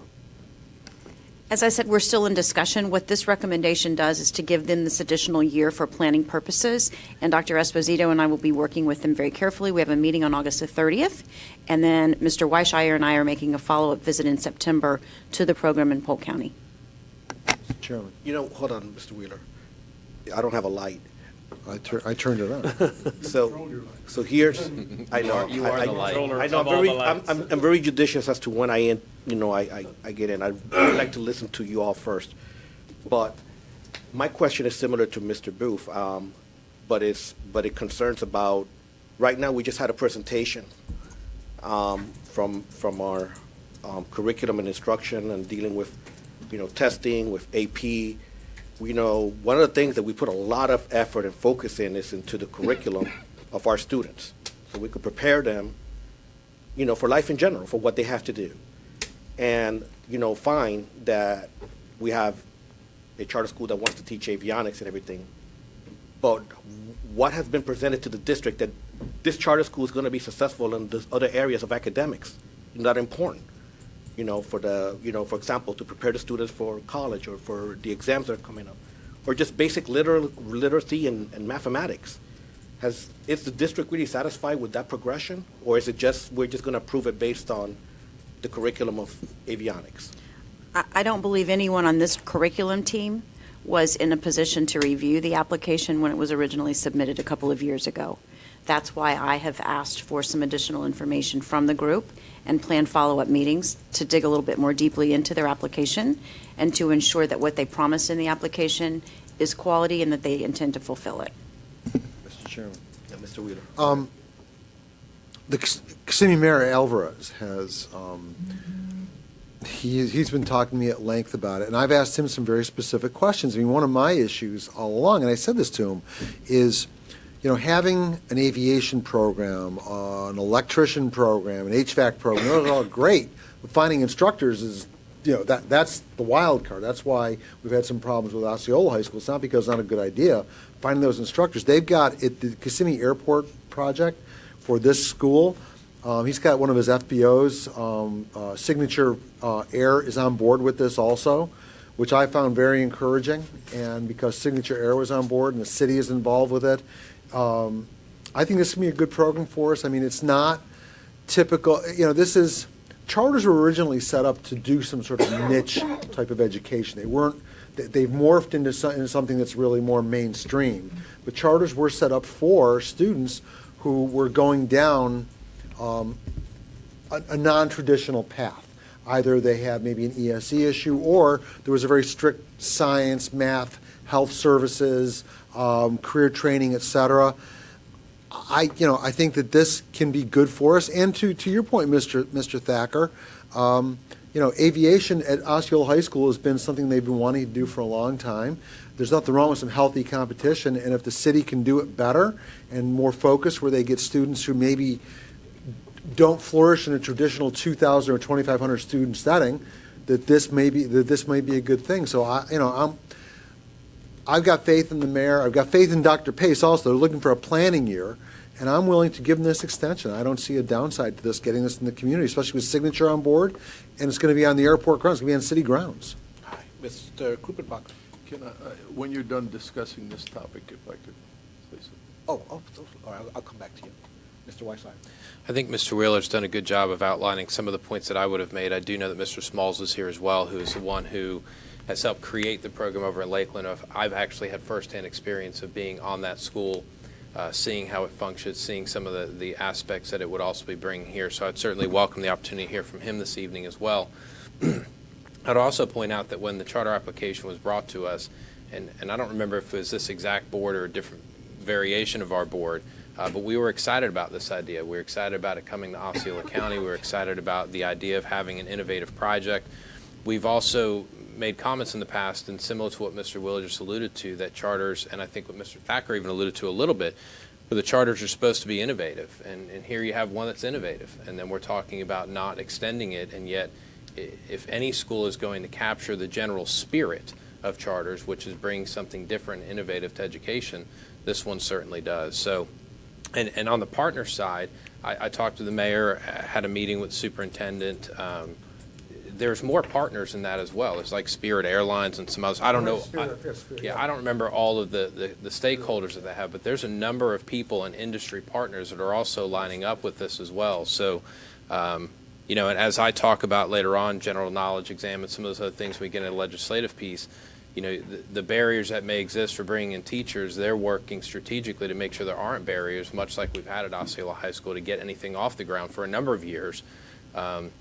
And now we have somebody saying, I'm here, I'm willing, I'm able, and I have the support of the city on city property at the airport. I think we need to do it. Mr. Thacker, you have your light. No, I think this does. I don't disagree with you that it meets with some of that. I will say, based on House Bill 7069, my look at charter schools is going to be far, far more on uniqueness and what they do that is different, and not just blanket approvals. They've got an approval process for that. If it goes to the state, and if the state wants to approve them, so be it. Mr. Wheeler. Mr. Thacker, look, nobody has more heartburn over House Bill 7069 than I do. I mean, House Bill 7069 basically gives money not just to private entities, but to private entities that for facilities that aren't owned by the public. Here we got something that's going to be on public land, has a public partner, and which is not to suggest I am in favor of House Bill 7069, but insofar as the sniff test, let's just say that this passes it much better than many other charters. But on principle, I do understand your position. Call a question. All right. So, Mr. Wheeler, that was it? That's it. All right. All right, board, any further comments or questions or anything? All right, then, I believe then, so make your motion? I already did. Make it again. Tom seconded it. It's on the floor. We got to vote on it. We have it already? Yeah. All right, so motion by Mr. Wheeler. Tim? Second by Mr. Weissier. Without further discussion, we're ready to vote. All those in favor, please state aye. Aye. All those against, vote no. All right, so the vote passes 4-1. Okay. And that brings us to the Mr. rest. Chairman. Yes, sir. Before you go, Mr. Thacker, I do respect your position, but I respectfully disagree.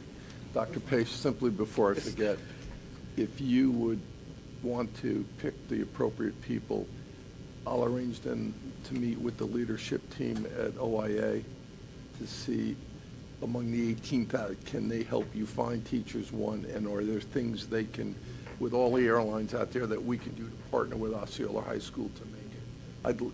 Given how great Osceola County's been as a partner with the airport visit, the experience Kissimmee and that, I'd love to see us kind of adopt that as our aviation thing. So just let me know and we'll get it set up. Thank you so much. That's an excellent idea. We'll definitely follow up. And board, this was a vote for a planning year, so Sure.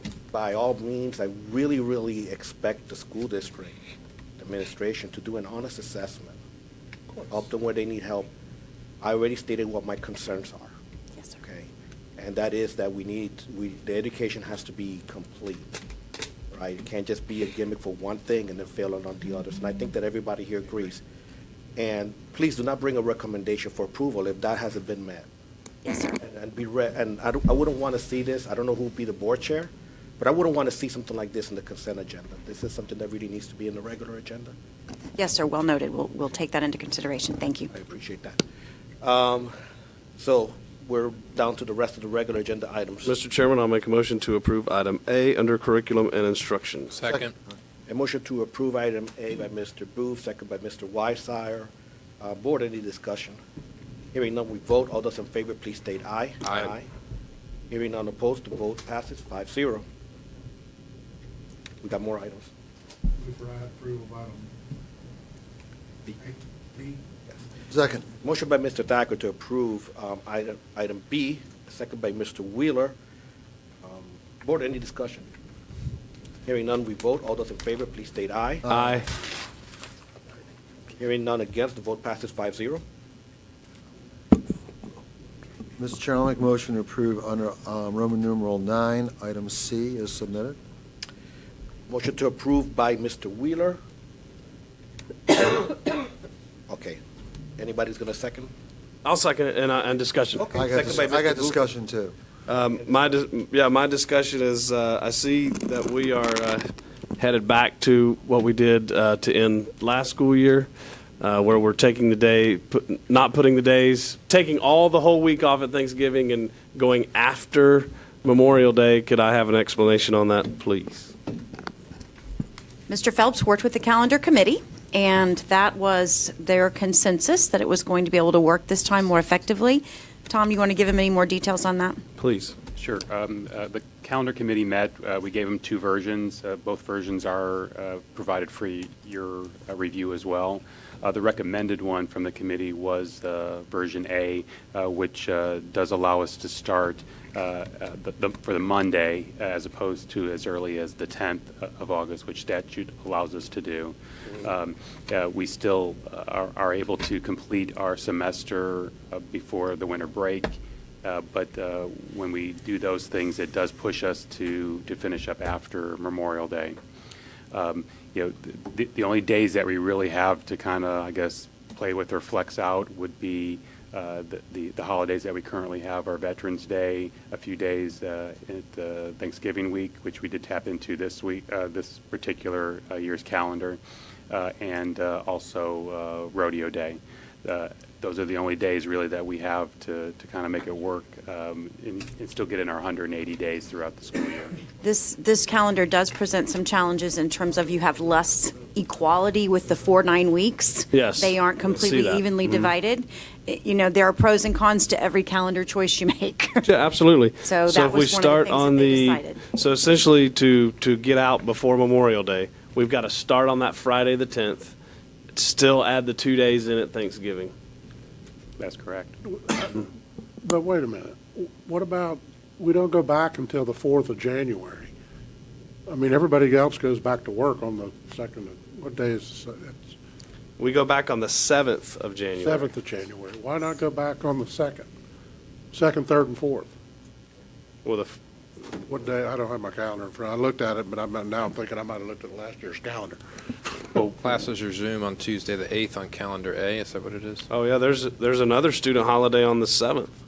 So why don't we just go back? That's a teacher work day, though, that you have to have in, By correct? contract, you must have that day for grades. So if you had that work day come in on, say, that Wednesday, Can we table this for the next meeting? or do we, Are you advocating for a winter holiday that's less than 2 weeks? no. If you get a week. if That's you get the a week at choice that you're Thanksgiving, making. A week at Thanksgiving I and know. a week a month later. It certainly is the board's preference, but that was the compromise that we were making, was that we would go those few days after Memorial Day, as opposed to shortening the winter break, or this year shortening the Thanksgiving break. Well, here's my biggest fear, and I understand the challenges because I've sat with Tom on this, and not this one, but the year before. And my biggest concern is if we do 1 year we're going to not do full Thanksgiving week. The next year we are doing full Thanksgiving week. 1 year we don't do full Thanksgiving week. 1 year we do, and we start to create some confusion. Yep. With staff, and then each year we go through this instead of going back to the old way, so to speak, like we did this year, saying we're going to go to school during Thanksgiving up until the Wednesday, and then now we're going back, and then we're going to deal with the same repercussions each time. Where I thought I made plans, and I understand we're publishing a year in advance, and I think that's fantastic, so I appreciate that.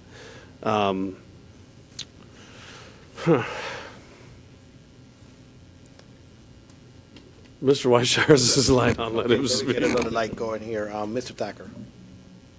That was my comment, is shorten the Christmas break right after, go back Go back on the 2nd. back on the 2nd or the 3rd. How many of those days you need? I'm not sure. All right, and Mr. Two Whiteside. 2 days of it, I guess, is what you need, right? Mr. Phelps, to be clear, calendar A is what's recommended, That's correct. and calendar A is the first one in our packet, That's which correct. includes the full week for Thanksgiving. That's Okay. correct, yes. I just didn't see it. I thought that's what we were working with, but it wasn't indicated from what I can see anyway, which one was A and B. I want to make sure we're all looking and reading from the same page here. I just share Mr. Booth's concern, and really, for me, it has to do with being consistent in how we go about this. And again, just because we made the decision that we made to shorten the Thanksgiving period this year doesn't mean that I'm saying it should always be that way. I'm just saying we need to kind of pick a path, and I think try to stick with it a little bit more. I don't want to end up in exactly what Mr. Booth mentioned, which is that 1 year it's this way, the next year it's off, because then it just causes anxiety for people that's not needed. So I don't have a problem with what's presented, to be really frank. I just want to make sure that we're clear that, I don't want to come back next year and it look completely opposite of what we went through, and we're going through the same cycle over and over with all these fluctuations. And if I'm wrong in my thinking, I welcome the pushback and the conversation on it. So what were the How many calls did we all get this year about the Thanksgiving break? I mean, it's, so. Well, I guess what I'm saying is, I guess I'd be okay. I don't like the inconsistency. Students are getting out on the 24th, so they're done before Memorial Day. And I guess you're going to tell me that the OCEA was, as representing the teachers, or that they were okay with going back to work 2 days after Memorial Day? Or is it just 1 day? If it's 1 day, we give them the flex 1 day, don't we? We do. If you'll remember this year in your calendar, So you really, gave them the we're essentially opportunity to ending flex. before anyway. a pre-planning day for a post-planning day. And that was kind of the decision that we made. Yes. I just, the inconsistency on Thanksgiving is troubling. Well, the reason why you have those 2 days is that this year, instead of starting on the 10th, or for the I know, I upcoming see school it. year, I see it. that's your one day. So instead of starting So- that Friday, we moved it to Monday. And instead of teachers finishing before Memorial Day, they come back one day after. That gives us the 2 days of Thanksgiving week next year. We will always try to be consistent with that. If you remember in our discussions about the calendar this year, it was going to throw it off so that students had to come back like a day or something after Memorial Day, like one day, Yeah. which, that just didn't seem to make sense. That's what we did last year. But we didn't. But, Because there were only so many days to work with. There's only so many days. I know we've had this I discussion. wish I know you guys have worked hard on that, and I appreciate it, Ms. And it Phelps. certainly is the pleasure of the board, and I understand where you're coming from, Mr. Thacker, but if you think you got calls about Thanksgiving week, if you shortened holiday break, winter break, oh my. The Wheeler. This is kind of bittersweet for me doing this because when I started, my daughter was in kindergarten. My son's graduating this year, so my kids aren't affected, and I'm probably not going to be on. I won't be on this board after next November. So it's an interesting conversation, and it's something no one's going to call me to complain about. You do represent the parents and guardians of the other 60,000 I do, and I still students. and I still do, and I still Tim, will. But take it from here, it's an man. interesting juxtaposition. Bring us home.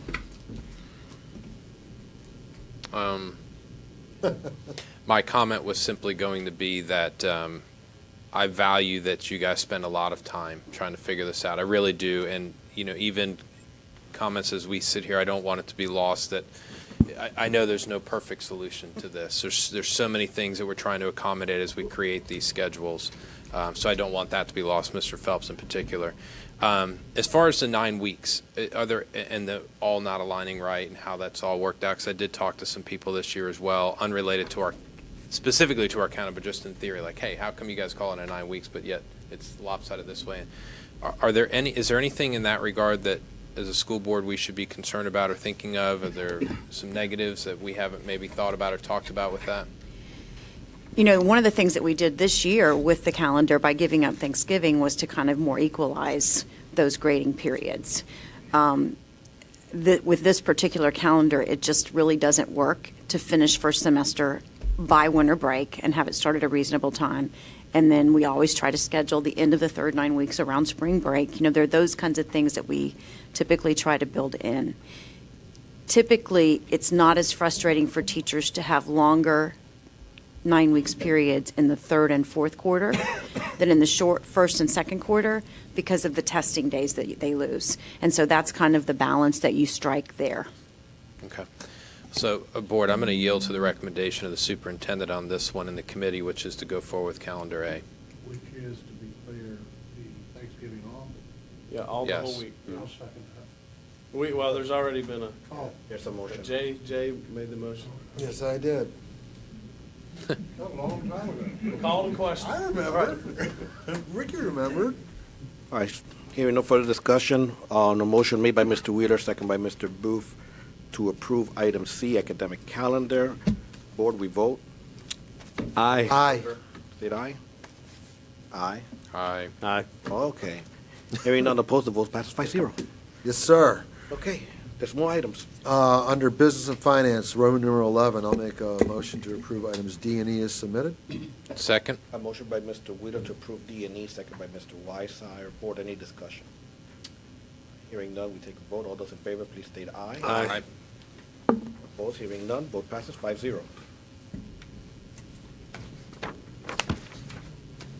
Any motions on F? Yes, Mr. Chairman, thank you. I'll make a motion under Information and Technology We thought it was Services. the calendar still. All right. Yeah, Motion to by Mr. approve item number Second. F. Letter Weissier F. to approve item F, second by Mr. Fu. Board, any discussion on this item? Hearing no discussion, we take a vote. All those in favor, please state aye. Aye. Aye. Hearing none opposed, the vote passes 5-0. Mr. Chairman, under Roman numeral 13, I'll make a motion to approve items G through K as submitted. Motion by Mr. Wheeler to approve G through K. Second by Mr. Thacker. Board, Just any quick. discussion? Just quick comment. On the item K, the surplus property, I took a little bit extra time looking through that. And I understand the purpose and what the city's going to be doing with the road alignment and some of those things. Any concerns at all, Mr. Clinch, about us not having this property in our inventory? Any impact with the school, future growth? We've really looked at this both long-term and short-term. Yes, sir. We've looked at it to ensure that it doesn't affect ongoing school operations. It does not. It is property that is not needed. It's of benefit to the district to swap the property for the TICO lease. Okay. Yep. All right, so we have a motion to approve items G through K by Mr. Wheeler, second by Mr. Thacker. Any further discussion, board? Okay, hearing none, we'll take a vote. All those in favor, please state aye. Aye. Hearing none opposed, vote passes 5-0. Make a motion to approve item L. Second. Discussion. Board, would you indulge me to just go back for one quick comment on the last item? Yes, do so. Have we started Mr. Clinch, have we started thinking about the long-term situation with the TICO St. Cloud campus as opposed to always leasing that facility? I know initially there was conversation with the city of St. Cloud, and it was a really good opportunity for us. This also provides some savings for us with property, as you just articulated, that we don't necessarily need, that's basically paying for our lease for the next number of years. Do we have anything on the horizon about what we plan to do for TICO St. Cloud as opposed to being a perpetual tenant? Do we have any permanent facility space that we're thinking about considering? We're actually talking about a significantly long-term lease in order to start construction and diesel mechanic, correct? Yes. Yes. Mm-hmm. Okay. I'm fine. Thank you. Yes, Mr. Weissier. All right, so I believe we have a motion on item L by I have discussion, by Mr. Wheeler, second by Mr. Thacker, discussion by Mr. Booth, correct? No, me. Motion Thacker, second Booth, discussion Wheeler. All right, motion Thacker, second Booth. Thank you, Ricky. Discussion Wheeler. Get my chairman straight up. Dr. Pace or Mr. Clinch, or whoever can answer this, do we know when we can expect this reimbursement? We were doing this predicated upon getting the $692,000 reimbursed. Do we know when we're going to get it? They have a timeline for us to finish, and so they don't really give us a date, but I can certainly ask. Yes, I would. But they guarantee the money. In fact, they're begging us to take the money. They're begging, okay, well, let's... Begging us to take... That's, okay, well, let's make sure that the bag comes with the check. Would they give us $6 million to build a hurricane shelter? Looks like a gym?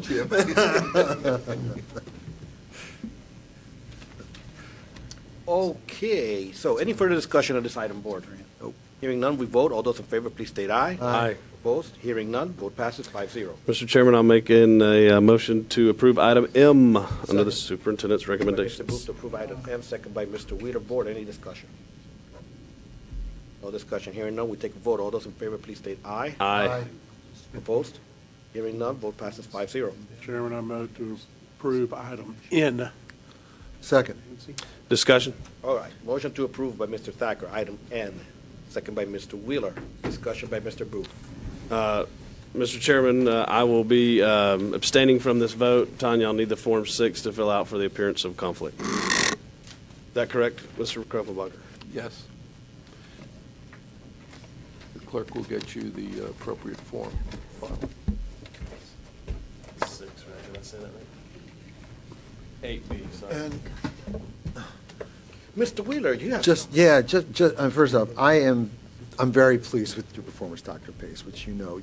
But the only thing I put for area improvement on your thing is math, and more math, which, you know, we've had this conversation. So I know we're approving this. I've got all the confidence in the world in you and in your team. I think that we're rocking and rolling here. But to everybody's point, we clearly, and you all know it, have a mountain to climb with math.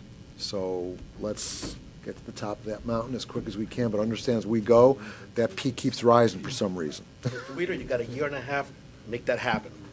I promise. Even though I'm not voting, I can discuss, and I do want to give my approval to all the work that Dr. Pace has done. And Jay, I'd encourage you to look at some of the math numbers across the state as well. And I think the whole state has a mountain to climb, it's math. I get it, but I know that sometimes we look at the numbers and without looking at them and terms of how everybody else has performed as well. And I appreciate the context, Mr. Booth, but I'll share this. Our team is better than the team at any other district, and our kids are better than kids at any other district. I like it. So with that said, I appreciate that, but I'm not ready to compare myself to somebody else's mediocrity. So with that said, Mr. Wheeler, please. The universe speaks to us in a certain language, and that language is mathematics. Mr. Weismeyer. I've already told you, Dr. Pace, last time this came up and privately how I feel, so I didn't want to just miss the opportunity publicly to once again say that I'm very grateful for you, your leadership, and your work on behalf of the district. Well done, Superintendent.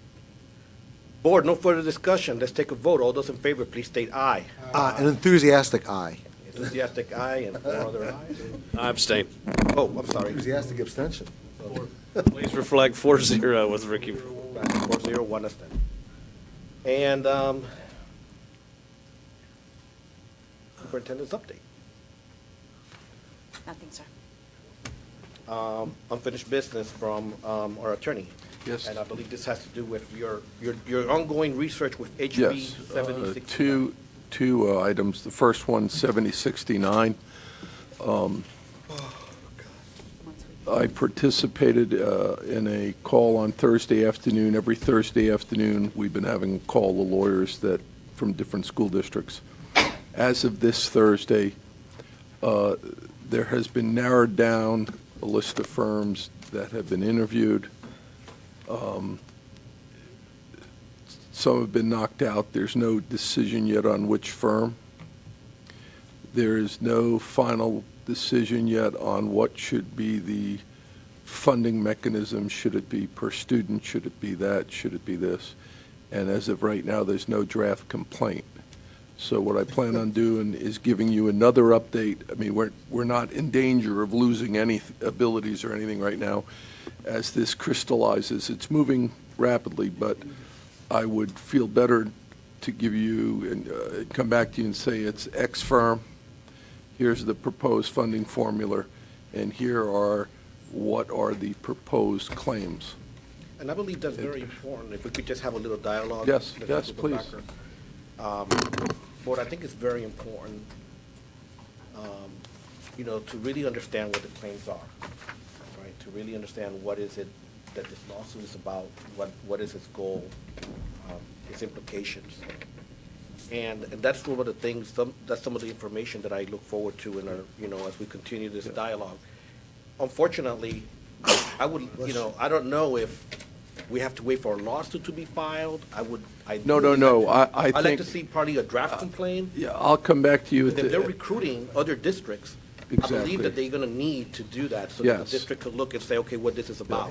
Some have voted to go in already. Some have talked about going alone.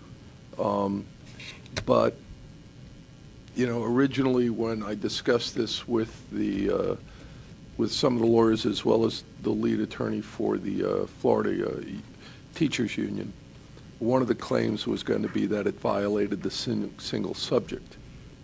Now, the lead lawyer for the Teachers Union told me from day one they were not going to get into this suit, right? But the single subject, anybody who's followed the Florida legislature, now if you basically knows that the speaker, what they did coming out of the House was completely corrupt what the conforming bill is intended to be. The conforming bill is intended to conform the bills that were passed to the financials, not to create a whole bunch of new pieces. So And the single subject, this is now something here's that- the problem. If you attack the single subject and you prevail on that, you throw out the entire bill. So the decision has been that there are things in that bill that are important and valuable. So right now, they're going on the theory they would not. Now, this is before the lawyers are hired. Right. All right? So the lawyers may come back and go, no, you don't give that up. All right? Because I think the good stuff, quite candidly, easily gets re-voted in. All right? That's my personal opinion. But so it's a fluid situation. We're very much staying in the game, paying attention to it. It's just, right now, you don't have the ability to say, what are you committing to financially or anything, and I know you well, that's not your approach.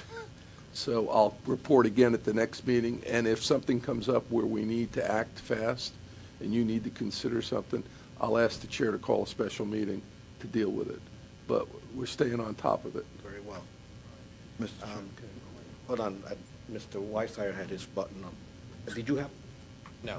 No, you didn't. Mr. Wheeler, go ahead. I just want to point out briefly, and I'm not saying go this way or go that way, but many of the school districts that are already a party to this, such as Lee County, Dade County, St. Lucie County, have something we don't have and we never will have: oceanfront real estate. Their tax base is entirely different than ours. And so, again, that's not intended to discourage or encourage. That is just a salient fact as we move forward relative to the financial makeup of this district versus other districts participating. I have, this may shock you, but I have tended to just really listen on these, other than I gave them some input on one firm they were considering and said, you will pay bills like you've never seen before if this particular firm was hired.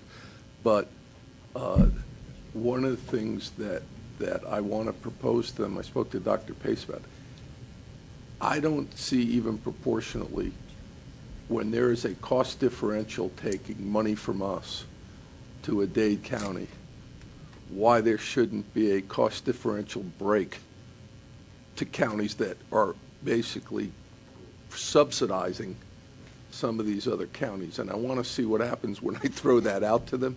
So I want to tell you that I'll report back to you, but I just have a hard time going, well, we're going to pay proportionately the same when I know they're already getting money from us. And Mr. Krupenbacher, to that point, and I'm here, I'm just using a recent analysis, and not anything really substantive on the issue. But the real value of districts joining in has to be the support, not the financial support. But, you know, we understand how the court systems work. If you read, you know, Supreme Court decisions, you know, throughout the times, you know, they really take into account what is the sentiment, you know, what is going on with the population, with the trends, with society. And here it's very important to try to get as many school districts as possible. And there shouldn't really be an entry cost for school districts that, quite frankly, are already getting hit, you know, financially with all the things that are going on. But that will definitely strengthen the suit just by their participation and standing as plaintiff. So we're hoping that that's part of what can happen. And that's just a response to the oceanfront properties. You know, that's not really should be a consideration for this board as to whether or not what in other counties' motives are. You want to look at the complaint and you want to look at the claims as they stand and how they affect our students and what we do here. Well, I'll talk, once this is framed, I'm going to talk to you about some options that you have where you can have the best of both worlds, in my opinion, And so you can evaluate everything. I'm sure that's what this board wants to be evaluated. Mr. Thacker, you've been patient. You know, I don't want to beat this dead horse tonight particularly, but certainly I'm not ready to make any kind of stand until I know what the complaint is, for one. And secondly, and there's a guy sitting in the back of the room, I'll probably surprise him here a little bit, but where I probably tend to get more aggravated than most of the other four of you at our state legislature currently. I also know that they're very vindictive, and things that when people sue them does not turn out well for many years. And the fact that we are struggling financially, that concerns me a lot, and that will weigh heavily on my decision when we get to that point based on the complaint as well. So while I am not a fan of Bill 7069, I think it's wrong, and I think we're being punished for doing everything they've asked us to do by being charter school friendly, opening up charter schools, having a large percentage of our students in charter schools, maybe larger than anybody else in the state, I'm not sure, certainly in the top couple, and having lower debt than several other districts have. Everything that saves you money by doing good business is a punishment in 7069 and a deterrent. So while I want to do anything we can to get it overturned, but I need to know what the complaint is first. Mr. Wheeler? Mr. Thacker, I appreciate your comments. I don't believe we're being punished as much as we're getting a lesson in lobbying from charter companies. And, but keep this, I've been on this board a long time, and there's been a lot of things that have come to me. When you've got a school district suing a state agency, or suing a county, or suing a city, it's taxpayers suing taxpayers. And the only one who wins is the law firm usually. So, which is not to suggest we should do X or we should do Y, but keep that in mind as we move forward. Hey, Mr. Thacker. Jay, just on your comment about we're getting a lesson in lobbying, I just want to remind you that we have a current speaker who does not believe public entities should have lobbyists. So that's what you're dealing with. Mr. Kupenbacher. Fair enough. I go a step further, Right. because I intend to raise this on the constitutional revision. What you're getting a lesson on is when a legislature sets rules for you that are different for them, because the speaker comes from having created a charter school. And in the legislature, you can have a conflict. You still can vote, you still can push the issue, you can do everything. Everything you couldn't do. Sunshine laws, for example. So it's pretty hard to ask lobbyists to block that when there are a bunch of self-interests involved, sitting there actually moving the legislation. Okay. Very good point. Any further discussion, board? None? All right, thank you very much, Frank. And then just on a positive note, it was a very important birthday Sunday in this room, and that was your finance director, Sarah Graber. So happy birthday. Sir, 29. James was last week, too. Happy birthday. Okay, happy. She doesn't want anybody. And You don't want anybody to know. I don't want any recognition on my birthday. Well, just for that, we're going to wheel a cake in for you. I'm actually quite serious. Your birth. Arts team come in. Your birthday's February 31st, right? February 30th. February 29th. That's it. February 30th. All right. So, okay, so we're going to go to new business. All right. So, board, you know, at the beginning of this board meeting, part of my comment was that, you know, there are events that happen around the world that, you know, that impact our community. You know, when we're talking about, for example, the specter, you know, it's really interesting. I may not have gotten any phone calls about the calendar. I didn't get, you know, phone calls about redistricting. I get phone calls about, are we really going to go to war with with North Korea? Or, you know, or what is going on? What can you do about it as the chairman of the school? You haven't seen the Osceola history. And I'm thinking, and I say to them, what gives you the idea that such a learned individual? And they said, no, it's that picture of you reading. And I'm like, I understand now. But here's the point. You know, that these things happen. We don't live in a vacuum. I agree with Mr. Booth. I think that here we have a community that really strives for its best, you know, to understand and to include and to celebrate diversity. That doesn't mean that when events like Charlottesville happen, or what happened a few years ago, that horrible event in South Carolina with Dylan Roof, and, you know, those are just that people don't actually have a reaction to. And right now, there's so many things going on in the media. There's so many things that are actually happening that our students and a lot of parents really want to understand. And the problem with a lot of information is never in the history of the world have we had access to so much information so quickly. I mean, never. And along with that up comes problems. And one of the biggest problems is, you know, what information you trust. And truth be told, sooner or later, curriculum has to catch up with the current technology so that we better prepare our students who are going to be eventually, you know, the responsible, productive citizens that our motto, espouses that we create. And so we cannot just go ahead and ignore discussions that may be difficult, but that are very, very important. What happened this past weekend in Charlottesville is something that a lot of people wondering. And yes, you know, we have these events. We have people with a certain mindset that are looking to propagate their ideals. And a lot of those ideals, specific to what happened with the white supremacists in Charlottesville, are not the ideals that this country was founded upon. So what does it come to in terms of what we as educators can do? Well, I shared with you an article that was written by a professor. He's an educator. The last page would have his credential, but to save paper, I kind of left it out. But and what he writes is, basically, he gives 7 points, 7 ways that teachers can respond to the evil of Charlottesville starting now. And I read through them, and I think that it's that you know, if there's a teacher that can read this article and maybe go through some of his links and his the resources that they have, they can learn a lot and not be afraid of bringing up this topic that's so important with students and parents.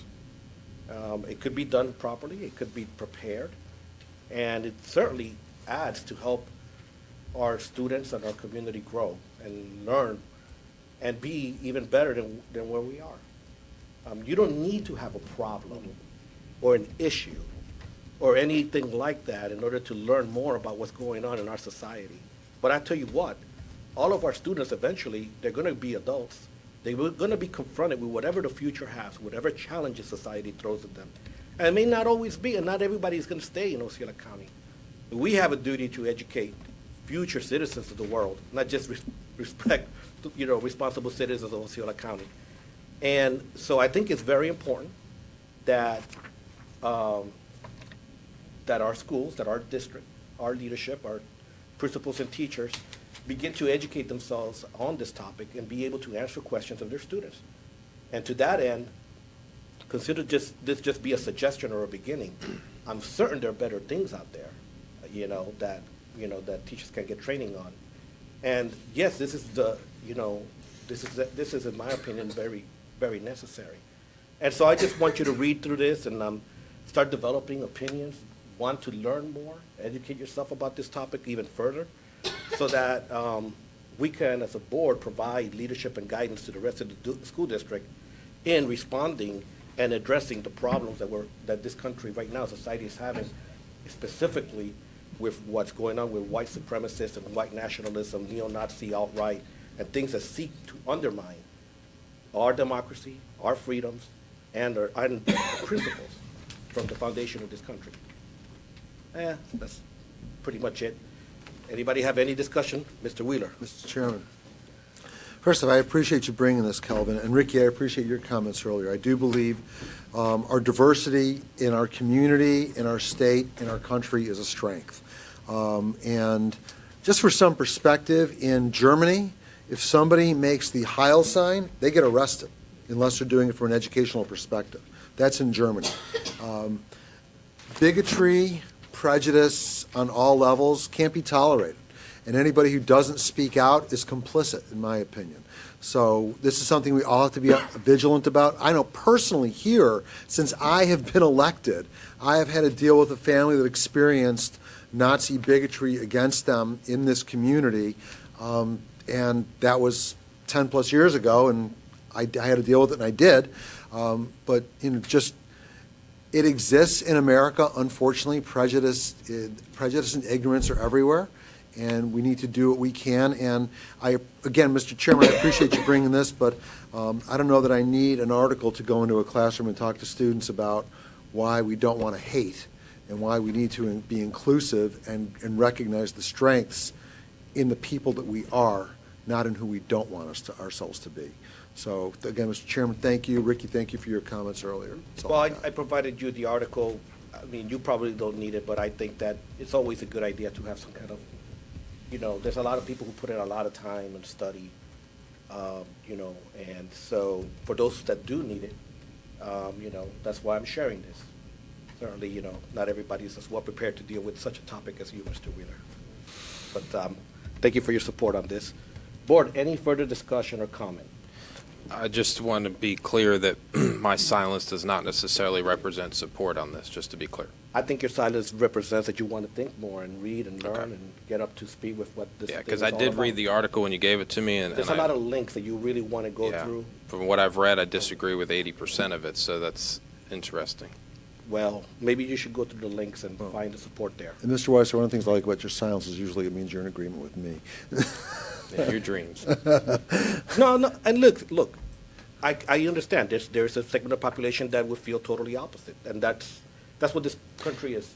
But I will say Wow, this, it's great. and you and I are two really good examples of this. We disagree on topics, but we always do it respectfully. We have a genuine care, love, and concern for one another, and we know how to operate in a very professional manner. And I think this board has worked very intentionally to make sure that we create that type of leadership and style in how we interact. The reason I make the comment I make is because I don't want staff coming from this perceiving an agreement from the board that may not exist. But to the extent that actually all three of the gentlemen that are still sitting here with me, you guys have each made comments surrounding this tonight, and I think the spirit and the intent of what each one of you has said, I agree with. The mechanics or the delivery or the message that's in this, I don't. But I know where your heart's at, and that I certainly appreciate and agree with. Any other comments? All right, so I got a couple things. our next item is Let's do fidget spinners let's do first. fidget spinners. Okay, sure. So we can get that out of the way. Sure. Yeah, man, this is fun. I love these Past, things. I What got are you doing? 1, 2, 3, 4. Did you come for fun tonight? Pass these down to.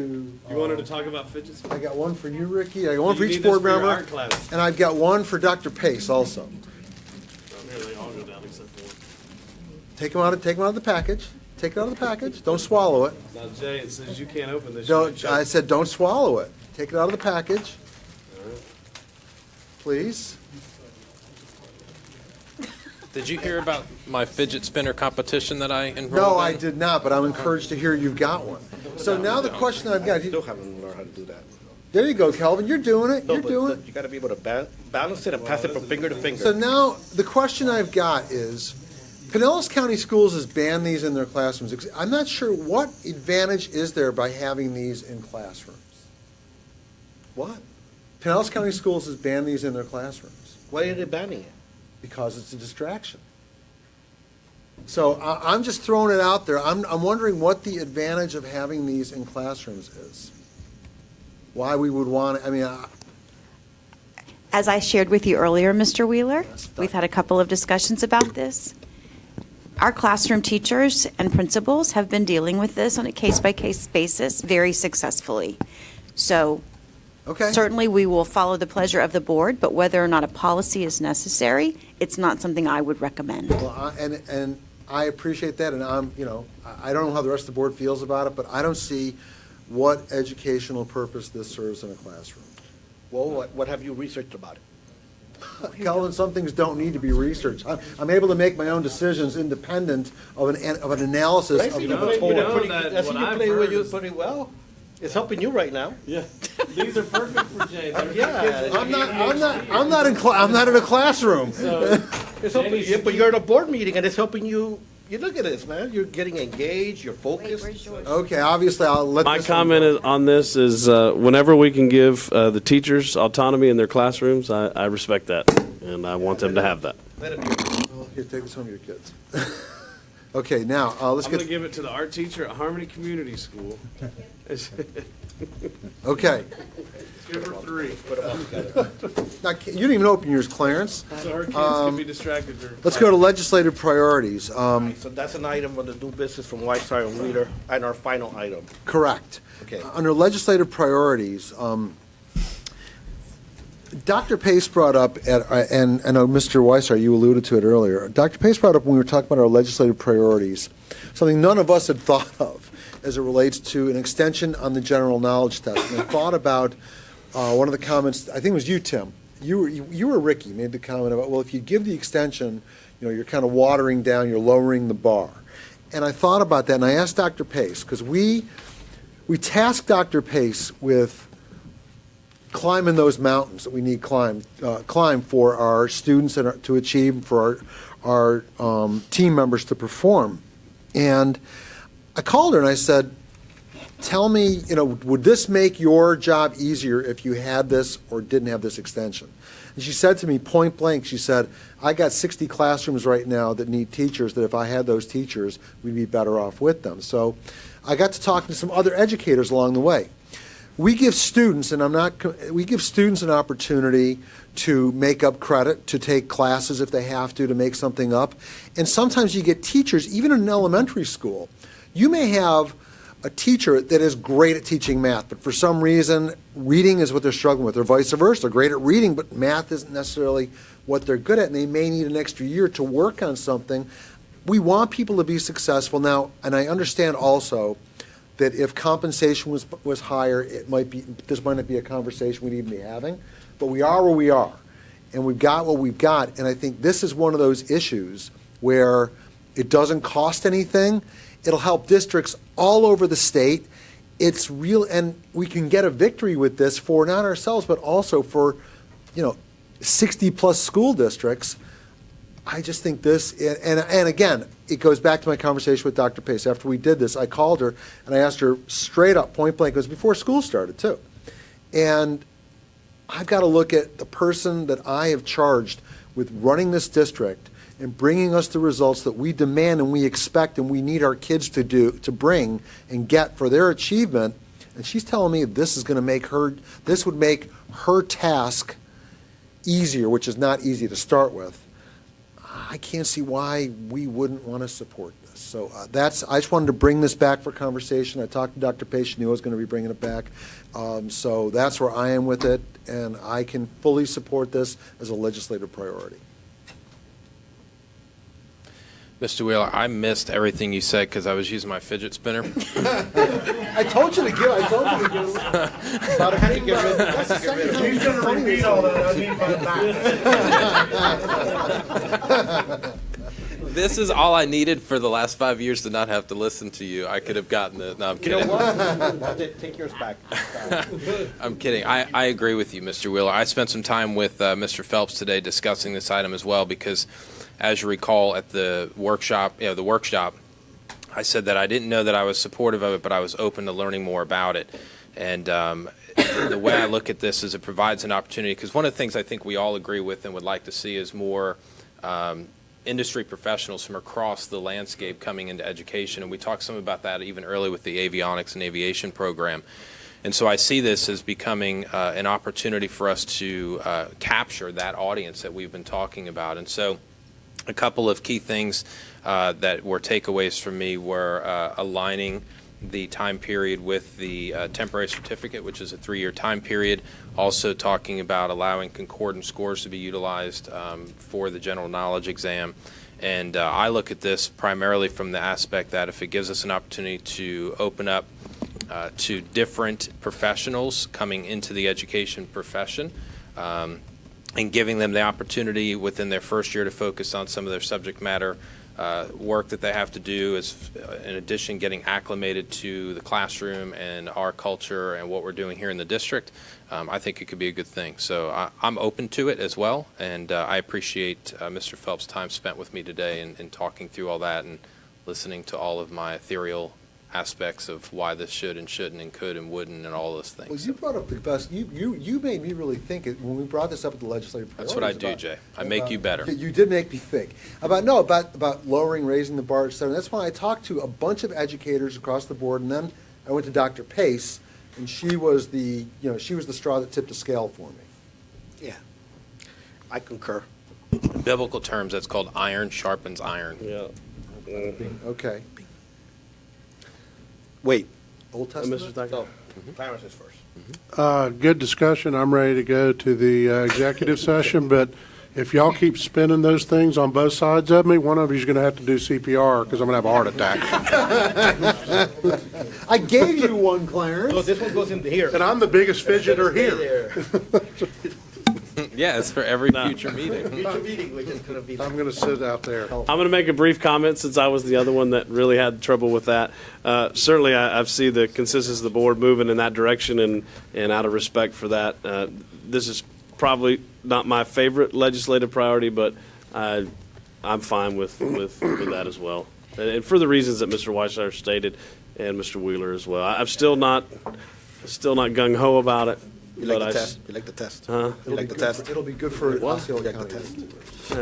Let's just say I'll go along. All right. Well, I have currently had Dana and John and Sarah working together to prepare like a one-pager document that looks very much like our strategic plan kind of a thing that I think would be a very nice presentation for our legislative priorities. We had currently restricted it to the capital growth with the high growth formula funding, and then with operational dollars through the differentiated cost differential. But we certainly can add something like this to the back, and I value and appreciate the board's consideration. I know it's not a top priority, and what we've currently done is to develop a primary and a secondary, and maybe this is right beneath that.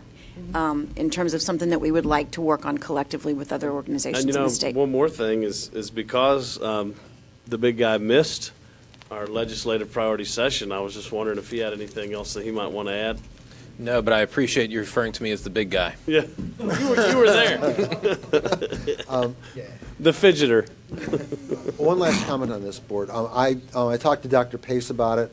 I'm going to be bringing this up at the Central Florida School Board Coalition meeting also. So I just wanted to let you know, because I think there's a lot of districts that right here that will benefit from it. I think this will snowball, because this doesn't cost the state anything, and we all win. I strongly concur. All right. Motion to adjourn. No, we got to go to our executive session. All right, so we're going to reset for executive session. Do not hang around for us to come back. I'm serious. We will be. Then move some Mike. upstairs. Okay. You guys can grab something while we have executive session. All right. You guys enjoy it? Thank you.